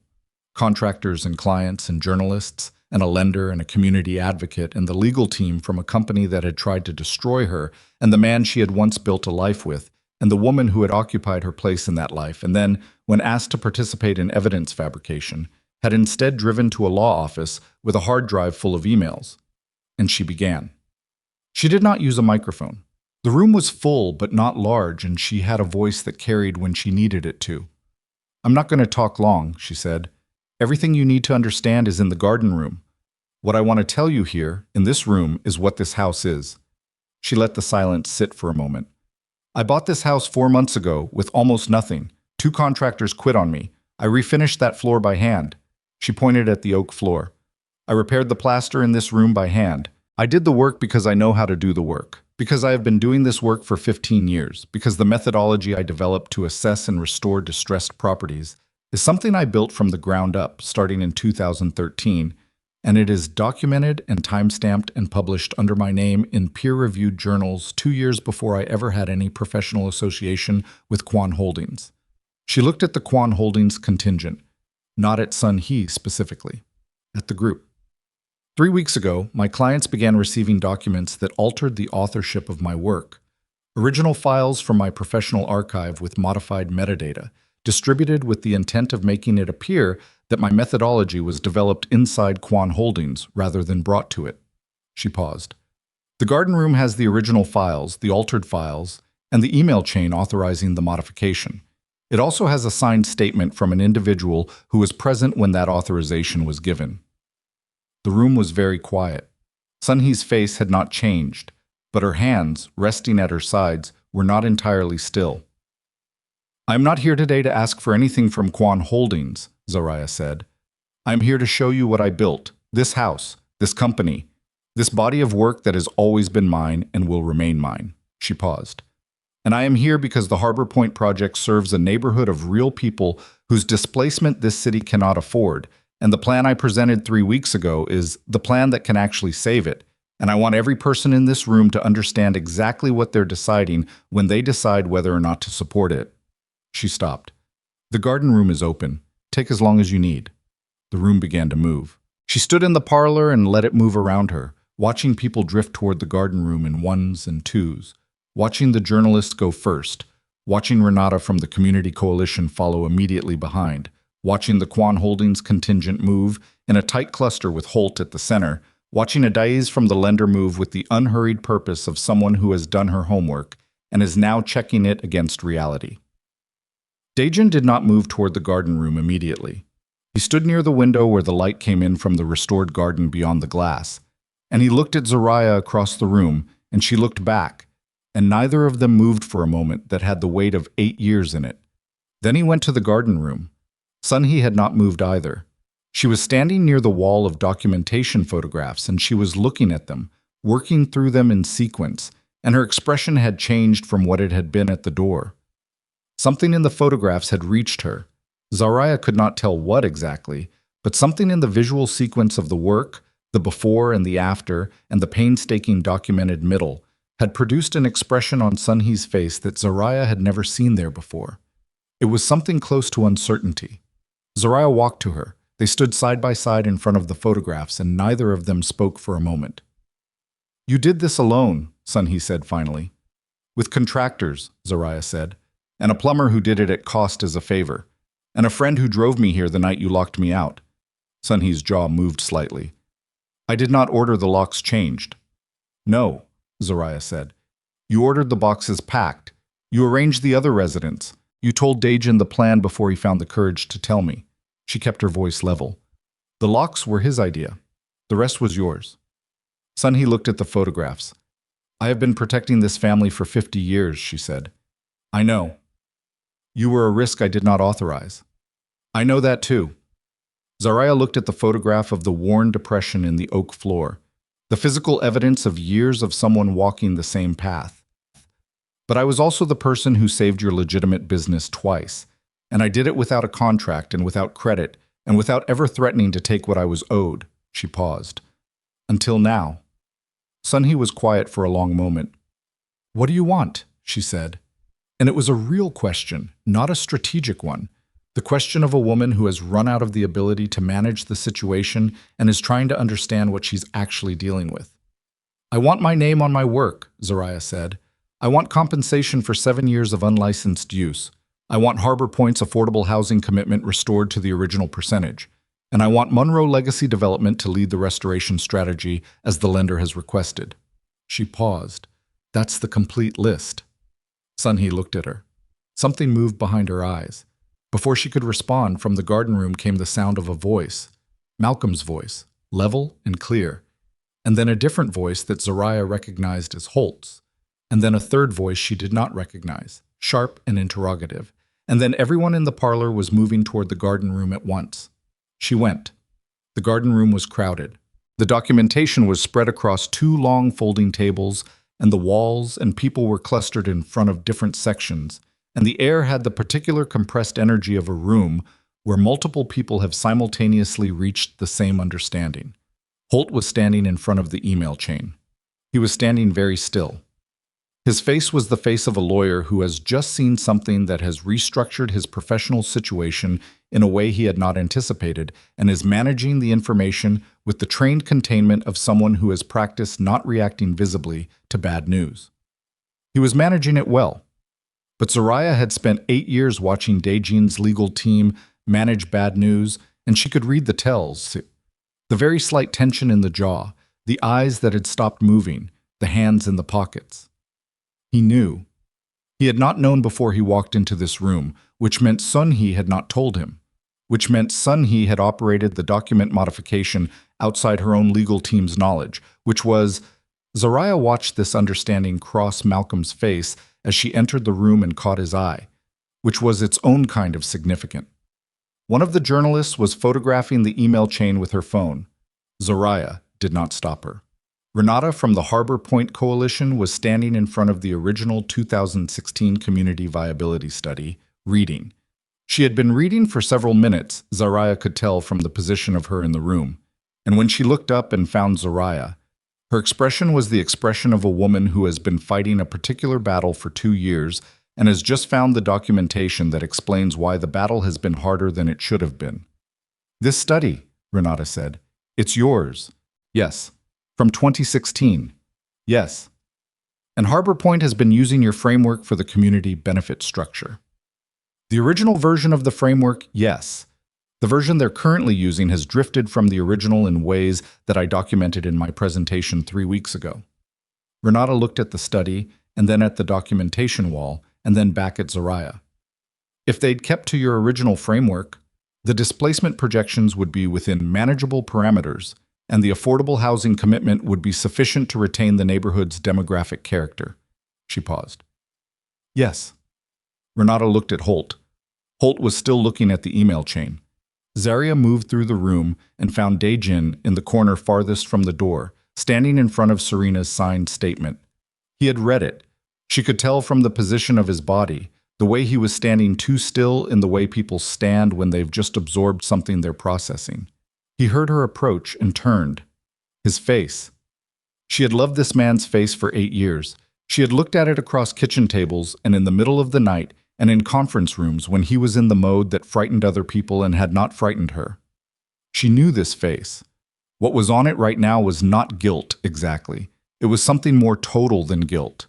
It was the expression of a man who is standing in a room looking at the evidence of what his family did to the person he loved and who cannot, in this moment, find a single thing to say that is equal to what he is seeing.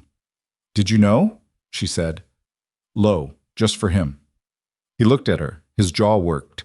He looked like he wanted to say something and could not locate it. "Not the documents," he said finally. "I didn't know about the documents. But you knew something was coming." The pause again. The same pause from the hardware store phone call. "She told me she was going to challenge your ownership formally, through the legal process." His voice was quiet and had the quality of a man saying words he has rehearsed, but that feel insufficient out loud. "I didn't know she meant this. But you knew she was moving against me." "Yes." "And you said nothing." He looked at the signed statement, at the email chain visible from across the room, at the documentation that covered the walls of a house his wife had bought and restored alone after he had locked her out in the rain. "No," he said. "I said nothing." The words landed in the space between them with the weight of everything they'd displaced. Zariah looked at him for a long moment. "Okay," she said. She moved away. Back in the main room, everything was accelerating. The journalists were talking to Renata. Arez from the lender was in quiet conversation with Malcolm in the corner near the doorway. 2 of Zariah's clients who had received the fabricated documentation were standing with the third, the one who had come anyway, and they were comparing notes in the clipped, agitated way of people who have realized they were used. Holt separated himself from the Quan Holdings group and crossed the room toward Zariah. She waited. He stopped in front of her with the posture of a man who has made a decision he's not entirely comfortable with but has determined is necessary. I need to speak with you privately, he said. No, she said. He blinked. I'm sorry? Whatever you need to say, you can say here. This room, these people. She looked at him steadily. I'm done with private conversations about this. Holt looked around the room, his expression recalibrated. The email chain, he said carefully. I was not aware of the document modification. I want that on record. Then say it louder, she said. A beat. He said it louder. Not loud enough to stop all conversation, but loud enough that the people nearby heard it clearly. Heard the Quan Holdings attorney say, in a room full of witnesses, that he had not been aware of the modification of documents bearing his client's name. The room got quieter around him as he said it. Malcolm appeared beside Zariah as if he had anticipated the moment, because he was Malcolm. He said to Holt, I'll need that in writing by tomorrow morning. You'll have it, Holt said. He looked at Zariah one more time and then moved back toward his colleagues. Across the room, Sunhee stood in the entrance to the garden room. She had been in there. Zariah had not seen her come out. And she had read the materials, all of them, Zariah was certain, because that was who Sunhee was. She did not avoid the information that was dangerous to her. She absorbed it, and then she decided what to do with it. Now she stood in the doorway and looked at the room.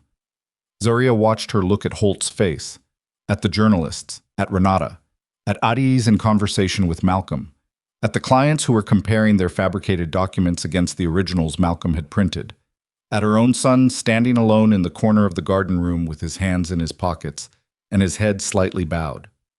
Zariah watched Sunhee absorb the full scope of what had happened in the past 90 minutes inside this house. And then something happened that she had not predicted. Sunhee crossed the room toward her. She crossed it without stopping, without speaking to anyone, without detour. She moved through the crowded space with the efficiency of a woman who has spent 50 years moving through difficult rooms and arrived in front of Zariah with the stillness of someone who has finished calculating. The room did not go completely silent, but it got significantly quieter. Sunhee looked at Zariah for a moment. The documents, she said. Quiet. Just for the two of them, the same register Zariah had used with Daejin. I ordered them modified. Not Holt, not Daejin. Mine. Zariah said nothing. I believed you were going to use the IP dispute to dismantle what this family built, Sunhee said. I believed that what you were doing was not restoration, but retaliation. I know you believe that, Zariah said. I was wrong. A pause that cost Sunhee something visible. About the method. I was wrong about the method. Zariah looked at her for a long moment. She thought about 8 years of family dinners where she was seated at the end of the table. About presentations where her work appeared without her name. About every time she had raised a concern and Sunhee had received it with the gracious attention of a woman who has already decided the concern is immaterial. You weren't wrong about what I was going to do, Zariah said quietly. You were wrong that it was retaliation. I was going to take what's mine. I was going to build something with my name on it. I was going to require that the work I did be credited and compensated. She paused. That's not retaliation. That's just what I was always going to do eventually, if you pushed me far enough. Sunhee's expression shifted. Not softened, shifted. The recalibration of someone who has been operating on a particular map of another person and has just discovered the map was wrong. What happens now? Sunhee said. That depends on what you do in the next 24 hours, Zariah said. Before Sunhee could answer, Adaezi separated herself from Malcolm and crossed toward them both, and Zariah could see in her approach that she had timed it deliberately, had been watching the room, had decided that this was the moment. She stopped beside Zariah without positioning herself between the two women and looked at Sunhee with the directness of someone who has no personal history in this room and therefore no reason to soften anything. Madam Quan, she said, my institution is placing Harbor Point financing on formal hold pending the resolution of the documentation dispute. We'll require an independent audit of all intellectual property attributions associated with the project's community development framework before any further disbursement. She paused. We're also formally recommending that Monroe Legacy Development be designated as lead community development partner for the restoration strategy, subject to Quan Holdings' cooperation with the audit process. Sunhee looked at her. That recommendation, she said carefully, requires Quan Holdings' agreement. It requires Quan Holdings' cooperation, Daejin corrected. The designation itself is within the lender's authority as a condition of financing. A pause. You're welcome to challenge it. The challenge process would require public disclosure of the audit findings as submitted. The room was very quiet now. Sunhee understood the architecture of what had just been said. Zariah could see it in the stillness of her face. The understanding that the leverage had completely inverted, that the move she had made to destroy Zariah's credibility had instead generated a paper trail that made any challenge to the lender's designation a mechanism for public disclosure of exactly what she had done. She looked at Zariah, and Zariah thought she saw, underneath the controlled surface of a woman who had spent 50 years not showing what she felt, something that was almost respect, not warmth, not apology, but the recognition of one particular woman for another, the acknowledgement, involuntary and complicated, of someone who had been underestimated. I'll need to speak with my board, Sunhee said to Daejin. Of course, Daejin said. My office will follow up in writing this afternoon. Sunhee turned. She moved through the room toward the front door and people stepped back from her path by instinct, the way people always had. And she walked through the door of Zariah's house and down the steps without looking back. The room exhaled, not visibly, just a collective release of something that had been held tight for the past 90 minutes. One of the journalists, the one who had been photographing the email chain, was typing rapidly on her phone. The other was speaking quietly into a recorder near the documentation wall. Renata was exchanging contact information with Malcolm. Daejin was at the door, her coat on, and she paused and turned back to Zariah and said, I'll be in touch Monday. And Zariah said thank you, and meant it in a way she had rarely meant 2 words. The room was beginning to clear. Zariah stood in the center of her parlor and let it clear around her and felt the exhaustion moving in from the edges of her body the way exhaustion does after adrenaline, heavy and sudden and not entirely unwelcome. Dell the plumber appeared at her elbow with 2 cups of coffee and handed her one without saying anything, which was exactly right. She drank it. Across the room, Daejin was the last of the Quan Holdings people remaining. The executives had left with Holt. Serena had slipped out quietly 20 minutes earlier, her part done, and Zariah had caught her eye near the door and given her a nod that was as close to acknowledgement as she had it in her right now to offer. Daejin stood near the window. He looked at her across the emptying room. She walked to him. He looked at the oak floor beneath his feet, and then at the photographs on the wall, and then at her, and he said very quietly, She called me this morning, before she came. She told me she was going to come, and I said... He stopped. His jaw worked. I said she should come. I said whatever happened in this room, she needed to see it. Did you tell her to admit what she did? No. He shook his head. Ed. That was her own decision. I don't know what made her... He stopped again. I do, Zariah said. He looked at her. She looked at the photographs, Zariah said. She glanced at the wall, the sequence of the house, the before and after, and the painstaking middle. She understood what she was looking at. She understood what it took to do this without the resources your family has. And she is not, a pause, a woman who respects weakness. She's a woman who respects work. Daejin looked at the photographs for a moment. I should have told you she was moving against you, he said. Yes, I should have stopped her. Yes. I didn't because... He stopped. I know why, Zariah said.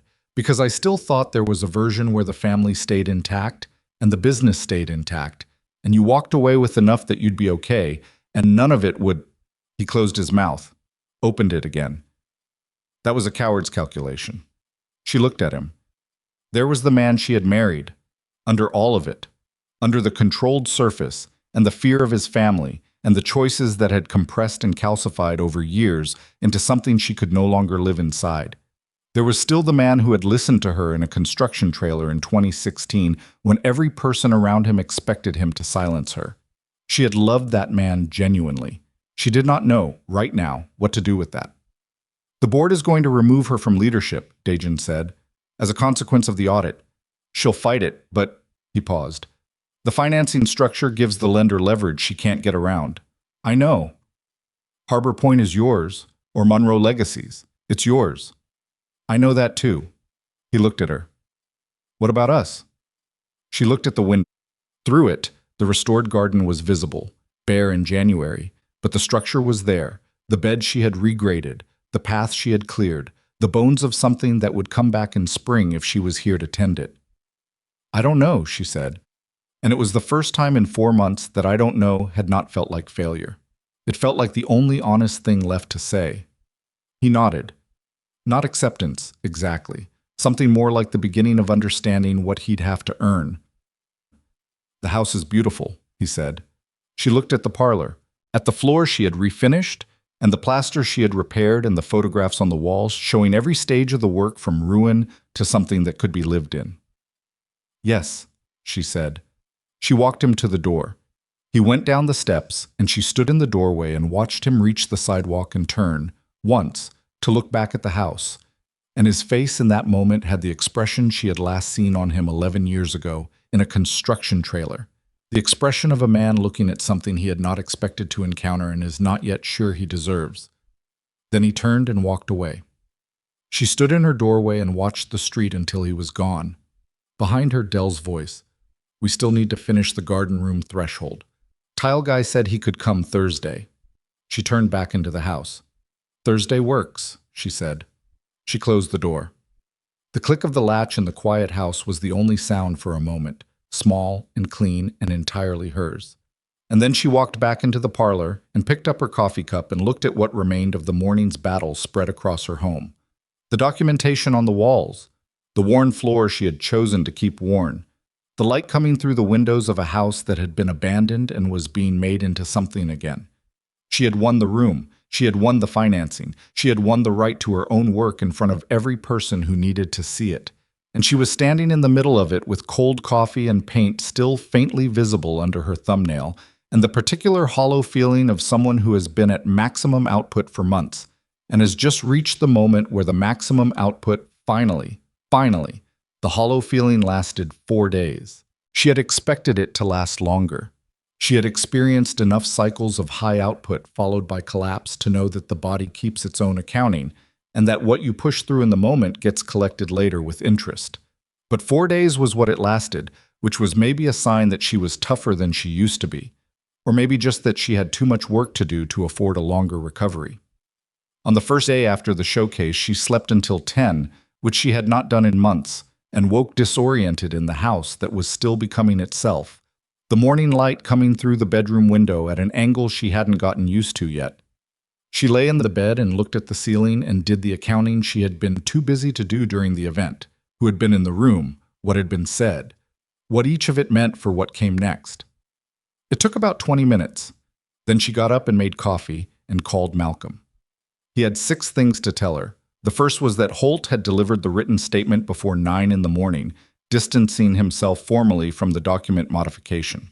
The second was that the lender had sent the follow-up letter Arias had promised, putting the Harbor Point financing hold in writing and formally designating Monroe Legacy Development as lead community development partner, subject to the audit process.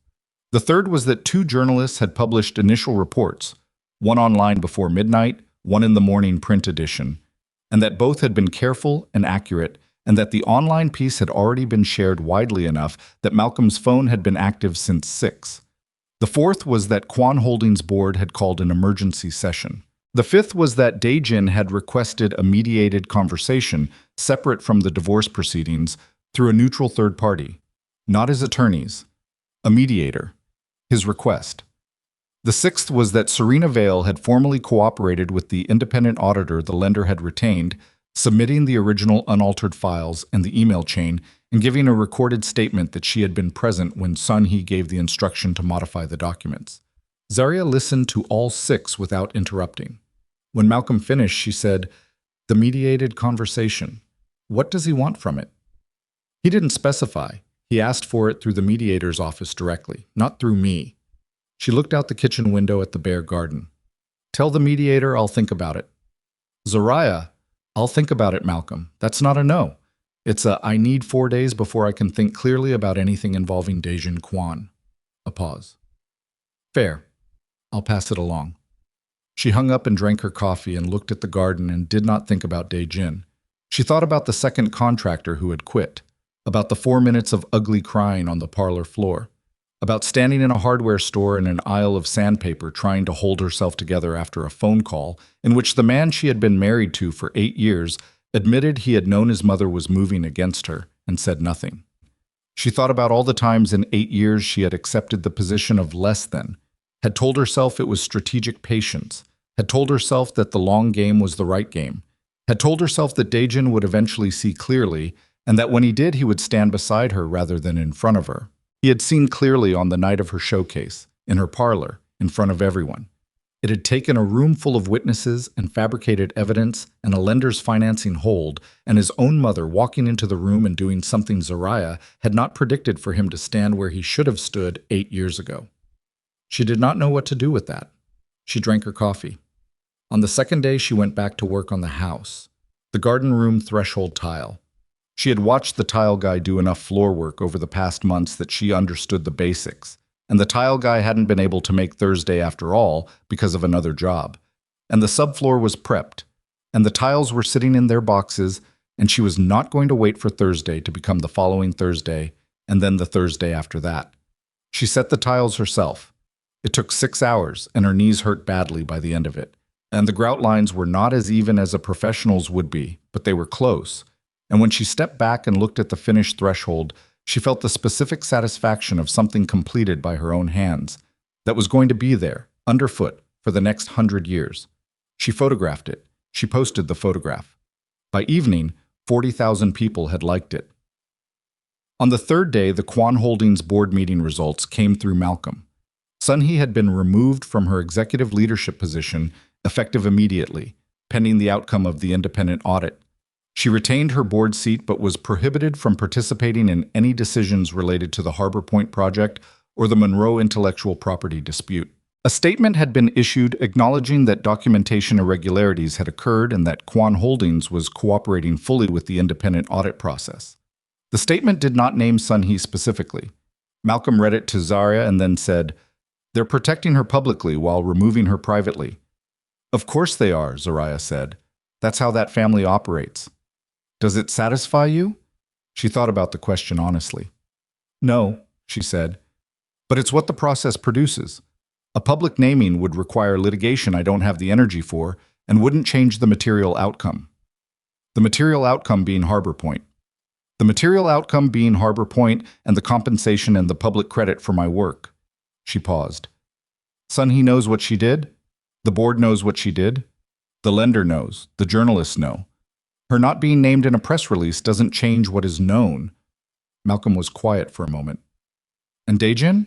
His name isn't in the statement either." "His name wouldn't be in the statement. He didn't authorize the document modification. He knew his mother was moving against you and said nothing." "Yes." She paused. "That's a different kind of wrong. It doesn't have a press release attached to it." She heard Malcolm turn something over in his mind. Then, "The mediator's office called again."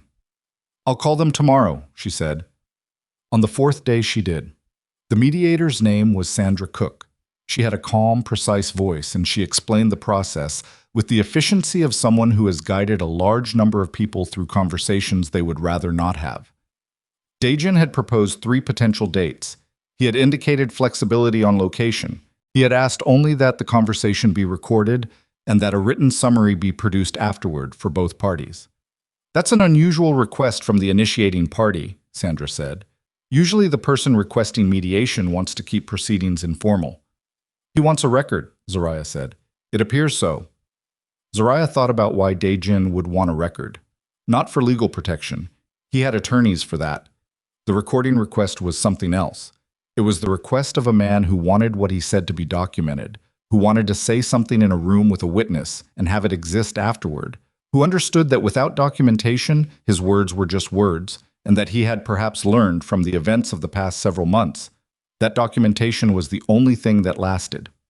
"I'll take the second date," she said. "My office." Her office was the garden room of her house.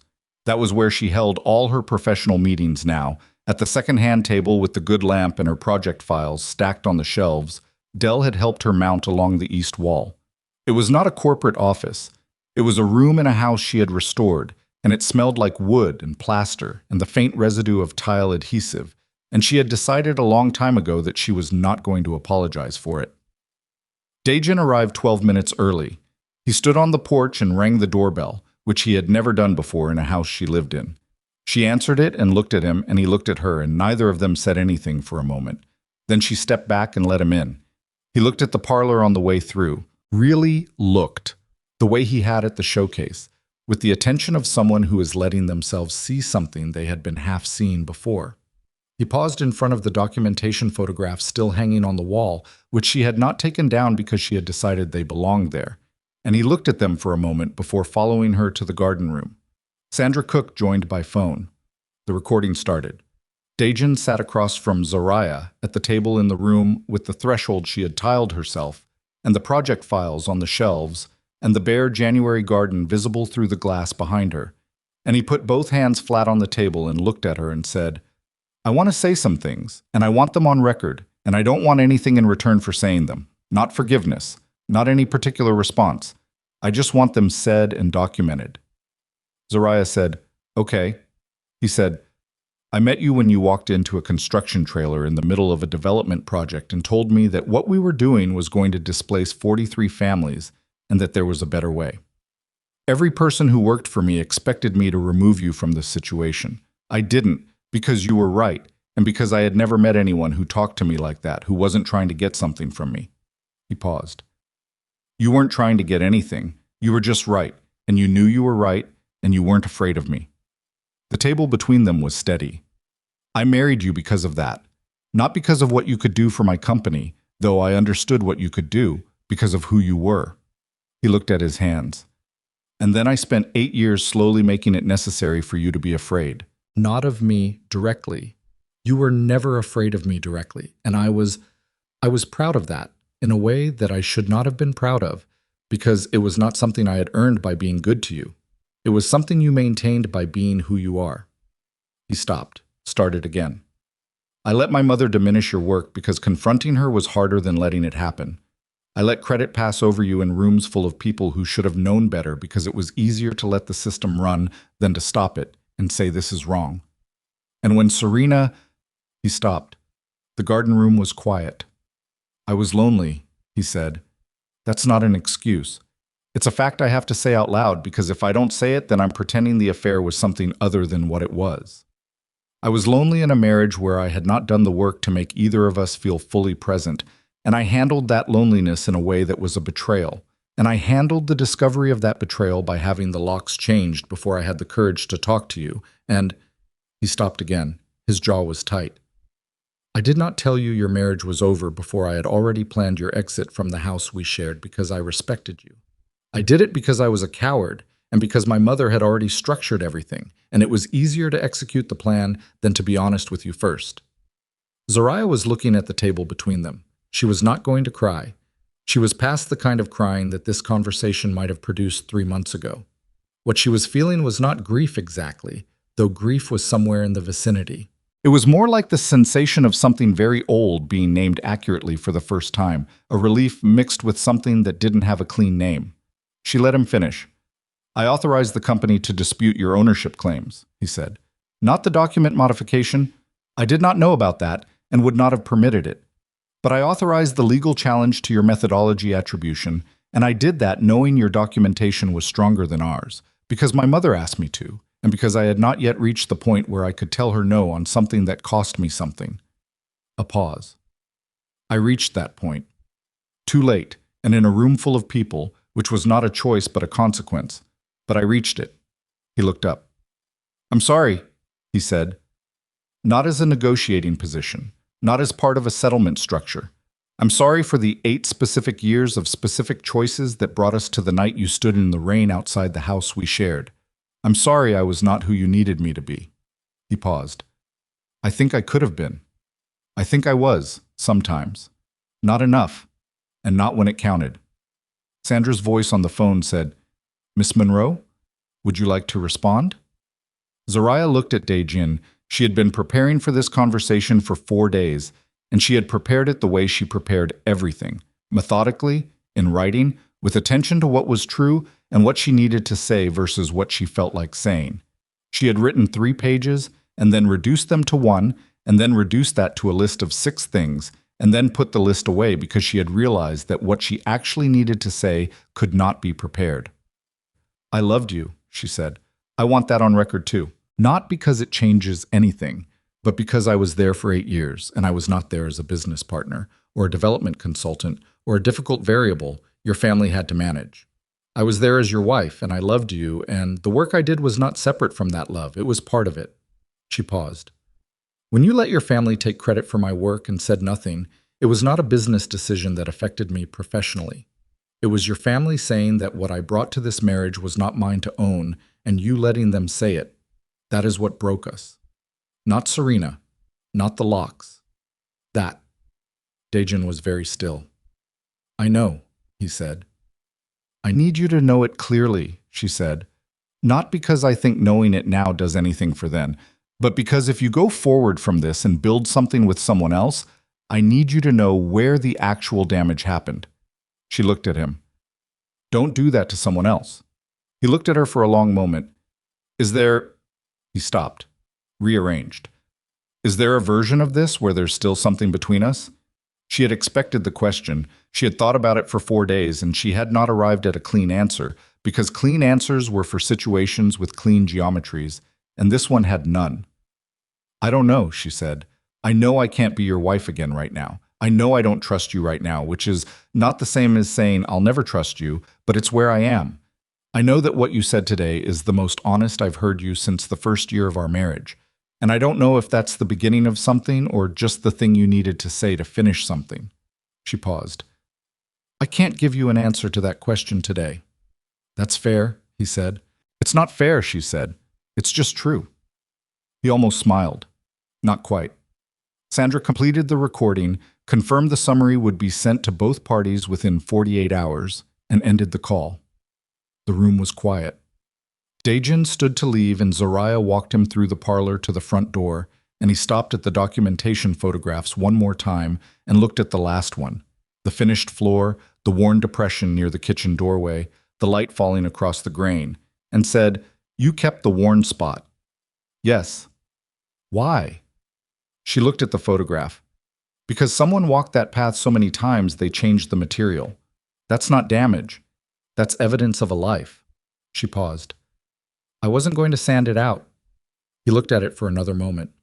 Then he went down the porch steps, and she stood in the doorway, and the January air came through, and she let it, and she watched him reach the street, and she thought about the first time she had watched him walk away from a difficult conversation, a site meeting, early on, before anything personal had developed between them, and how he had had the same quality of contained motion, like a man carrying weight he was accustomed to carrying. He had not looked back then. He looked back now. Just once. At the house. At the doorway where she was standing. Then he kept walking. She closed the door. The Harbor Point audit took 6 weeks. Zariah was present for 3 of the audit interviews, providing original documentation and answering questions with the patience of someone who has been preparing for this particular accounting for years. The auditor was methodical and fair and completely unmoved by the Quan Holdings attorneys who attended 2 of the sessions and twice attempted to reframe questions in ways the auditor quietly declined to accept. The audit findings were issued on a Thursday morning in March. The executive summary occupied 4 pages. The supporting documentation was 47. The core findings were that the community development methodology used in the Harbor Point project originated with Zariah Monroe no later than 2014, predating any professional association with Quan Holdings by a minimum of 2 years. That Quan Holdings had operated using this methodology in 7 major projects between 2018 and 2025, without formal licensing agreement or attributed compensation. That the estimated economic value generated by these projects attributable to the methodology was in a specific range that made Zariah's eyes move over the number twice before she accepted it as real. And that documents distributed in November of the previous year bearing apparent Quan Holdings origin had been materially altered from their original versions, with alteration instructions traceable to a Quan Holdings executive communication. The audit findings were submitted to the lender, to the Quan Holdings board, to the Cook County Civil Court handling the divorce and IP proceedings, and because the document modification constituted potential evidence tampering in an active legal matter, to the relevant state authority. Malcolm called her when the submission was complete. "It's done," he said. She was in the garden room at the table with a Harbor Point site map spread in front of her. She had been in active pre-production planning for 3 weeks, working with Renata's community coalition, and 2 architects and a structural engineer she had worked with on a commercial project years ago. The work had a different quality than anything she had done at Quan Holdings. Not better in every technical dimension, but more entirely hers. Every decision traceable back to her own judgment rather than filtered through the organizational architecture of someone else's empire. "What happens now?" she said. "The court schedules a hearing. Based on the audit findings, the IP settlement will almost certainly be substantial. The divorce financial settlement will be renegotiated in light of the audit's attribution findings." He paused. "And Sun Hee Kwan will be referred to the state authority for review of the document modification. Whether that goes further depends on the DA's office." "I'm not going to push for criminal proceedings," Zariah said. Malcolm was quiet for a moment. "You don't have to push. The referral is automatic once the court receives the audit."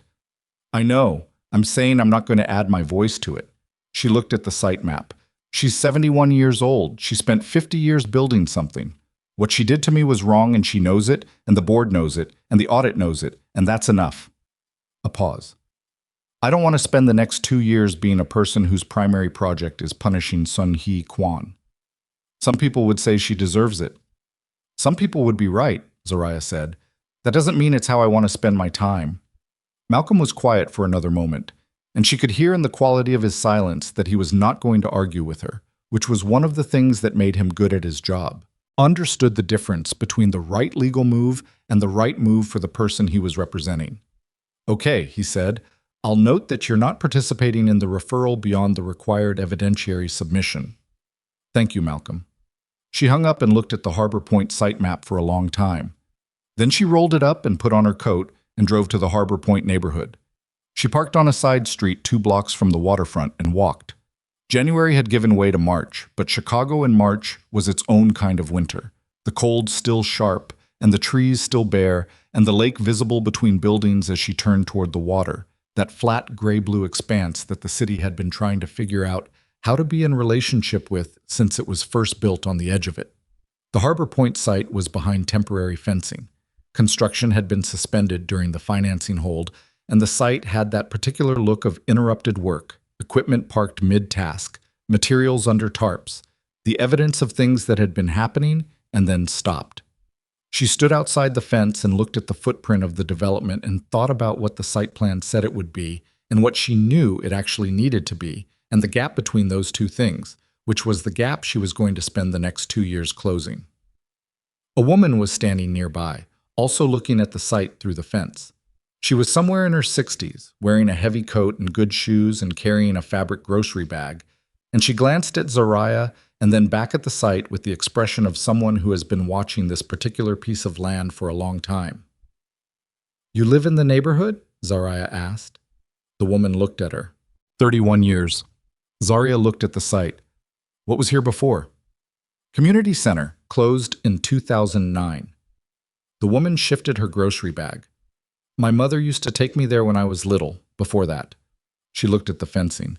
"They've been saying it'll be something better for 5 years now." "It's going to be," Zariah said. The woman looked at her. A measured look.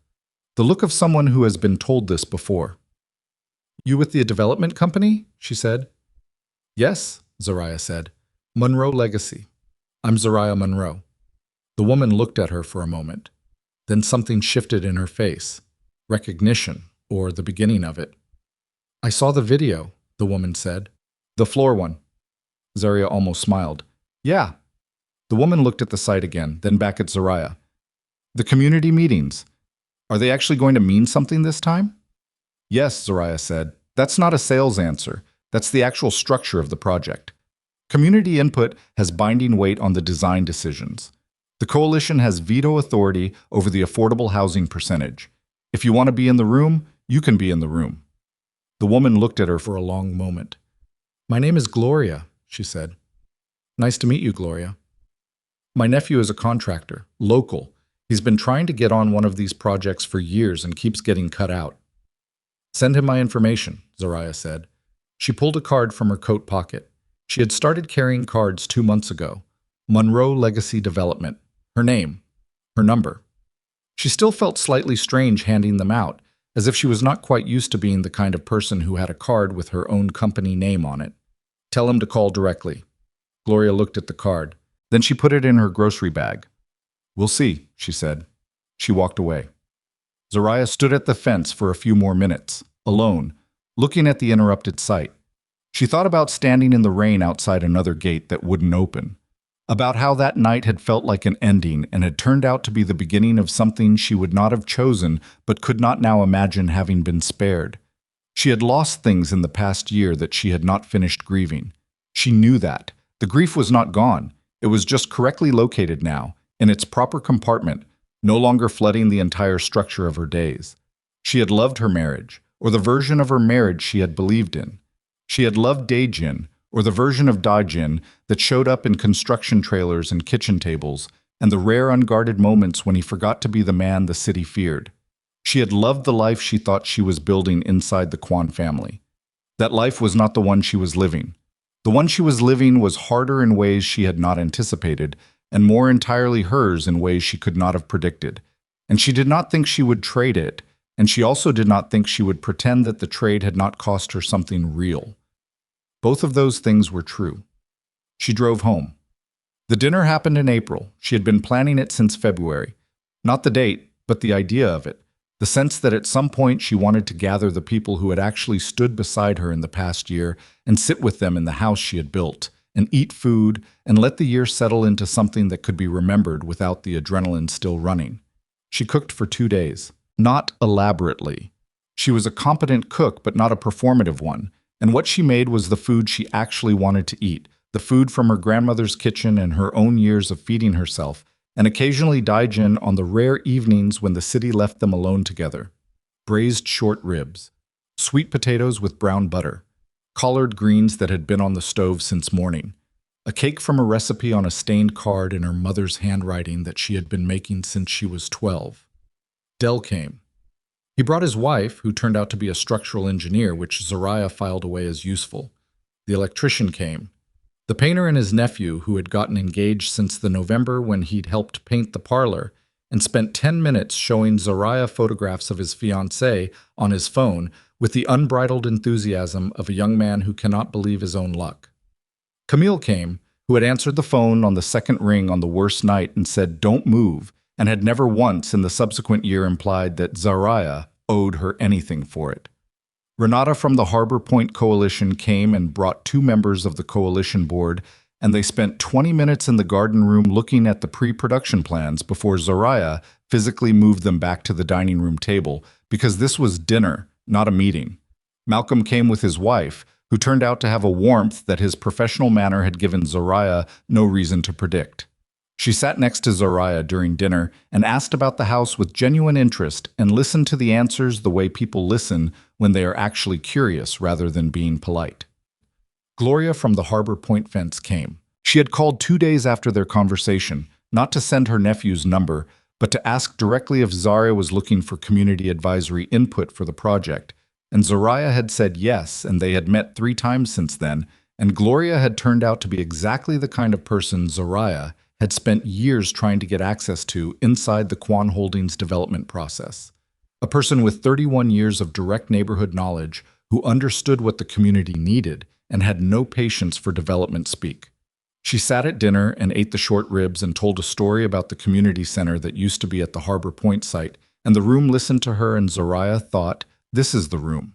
Not the Kwan Holdings conference room with the thick carpet and the water glasses nobody touched. Not the 14-floor table where she had presented her plan to people who were calculating how to minimize what they owed her. This room, this table, these people who had fixed her plumbing at cost and painted her parlor and answered the phone on the second ring and read her legal filings at midnight and stood at a chain-link fence and told her the history of what a piece of land used to be. After dinner, after the dishes, after the cake and the coffee, and the moment when conversation split into smaller conversations, and the house had the warm, disorganized sound of people who are comfortable, Zariah stood in the doorway between the parlor and the garden room and looked at what was happening in her house and felt something she recognized as peace, though it was a more complicated peace than the word usually implied. Not the absence of difficulty, but the presence of something solid enough to stand on, while difficulty continued to exist around it. Camille found her there and stood beside her and didn't say anything for a moment, which was one of the things Zariah had always loved about Camille, the ability to be present without requiring it to be articulate. "You okay?" Camille said eventually. "Yeah," Zariah said. "Really? Really?" She looked at the room. "Not uncomplicated, but yeah." Camille looked at the room too, at Dell's wife explaining something structural to the painter's nephew with hand gestures, at Gloria telling Renata something that was making Renata laugh, at Malcolm's wife reading the spine titles on the shelf of project files with the curious attention of someone who has stumbled into a library. "You invited him," Camille said. Not a question. "Yes." "He's not here." "No." She had sent Daejin an invitation 3 weeks earlier, a physical one, handwritten on cardstock she had bought at a stationery shop on a Saturday afternoon, because she had decided that if she was going to invite him, she was going to invite him properly, and not through a text or an email or a message through attorneys. She had written his name on the envelope and the address, and put a stamp on it and dropped it in the mailbox herself. He had replied through Malcolm, which was the correct channel and the correct form, with a brief message that said he would not be able to attend, but that he was grateful for the invitation and that he hoped the evening was everything it should be. She had read the message once and then put her phone face down and finished the collard greens. She did not know what she felt about his absence. She had thought she would feel more or less. What she felt was something in between. Not relief, not disappointment, but the quiet acknowledgement of a fact, that he was not here, and that his not being here was its own kind of answer to the question she had not been able to answer in the garden room in January, the question about whether there was still something between them that was worth returning to. Maybe. Someday. Not yet. She could live in not yet without it destroying her. That was something she had learned in the past year. You could hold open questions and still build solid things. The open questions didn't have to be resolved before the work could continue. You just had to know which questions needed answering now and which ones could wait. "I'm going to be okay," she said. Camille looked at her sideways. "I know that. I've known that since the night I picked you up off that sidewalk." Zariah looked at her. "I was standing on the sidewalk." "You were standing on the sidewalk in the rain, not crying," Camille said, which is the version of falling apart that's hardest to watch. Zariah felt something move through her chest. Not grief, something adjacent to it, the specific tenderness of being known by someone who has watched you at your worst and showed up anyway. "Thank you," she said, "for that night." "Don't," Camille said. "We don't thank each other for showing up. That's the rule." "Okay." They stood in the doorway together and listened to the dinner party in the house Zariah had built.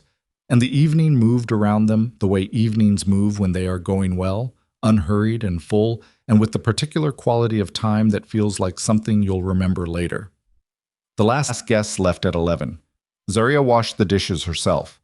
She could have left them. She was tired in the specific total way of a person at the end of a long day that was also the end of a long year. And the dishes would have been there in the morning, and it would have been entirely reasonable to leave them. She washed them anyway. Not as penance. Not as performance.